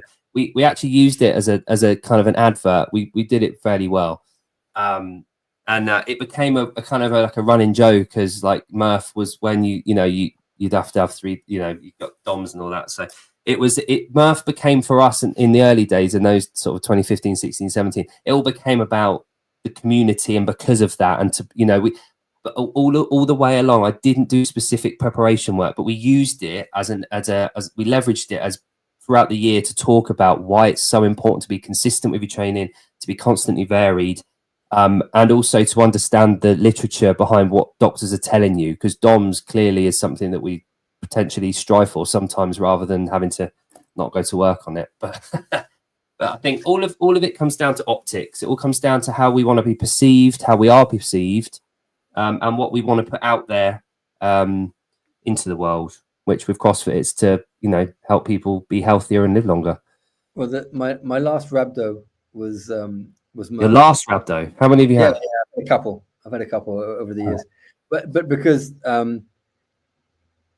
I wasn't in sufficiently good shape to do it with the weight vest, and I did. And it was a few months before having shoulder surgery. My shoulder was bummed, so I did 100 strict pull-ups for Murph, weighted pull-ups.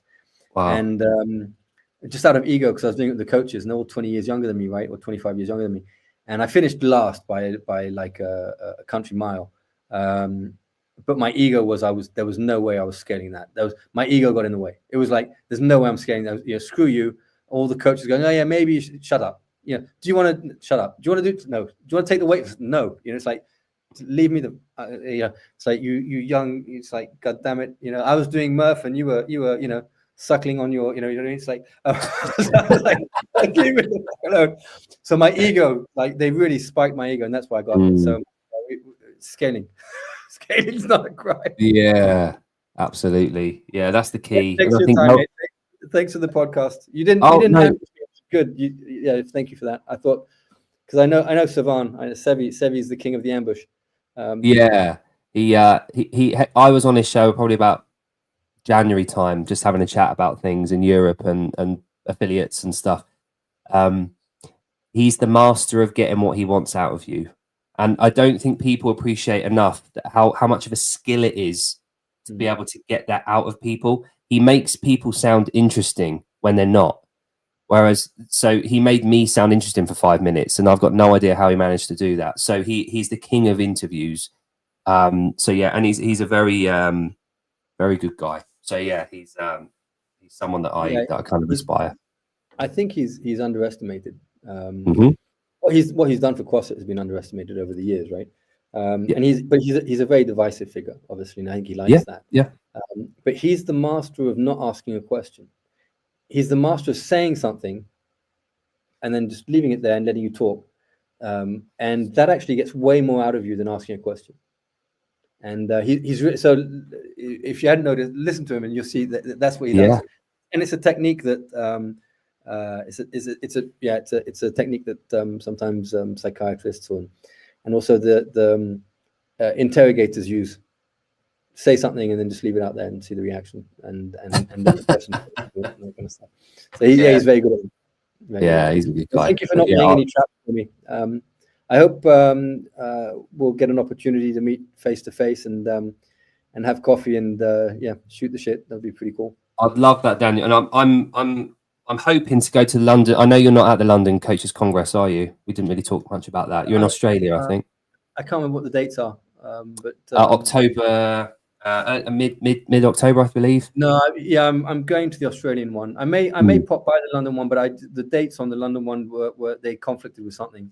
Right. But okay. I'll be the October one. If you're not doing anything from the 9th to the 11th of May, come to the French Showdown. Coffee will be on me. There'll be some interesting stuff there. You're more than welcome. And if you are coming, let me know, and I'll see if I can get you a room at the hotel we're at, because we've got a nice. Oh wow, lovely. Evening, so. That'd be incredible. Thank you very much, Daniel. And thank you for your time. I know it's very precious these days, so I really appreciate it. And thanks for all your insights. Really, really appreciated. But have a lovely Easter bank holiday, and I look forward to seeing you soon. Off to train at the box with a couple of the dads. We got it's the FCC. It's called the Fat Something Club. That's us. I love that. I won't use the word. The American, like Brits and Aussies, don't mind the word, but the Americans take it really badly. So I'm not going to use the C word. But, probably a good idea. That's our workout club on the weekends. So thank you very much for your time. Enjoy the Easter chocolate with the kids. And brilliant. Thank you so much, Daniel. If you want to come out, more than welcome. And brilliant. Thank you so much. We'll organize some good interviews for you. We've got some interesting people there. Oh, amazing. Thank you. Cheers.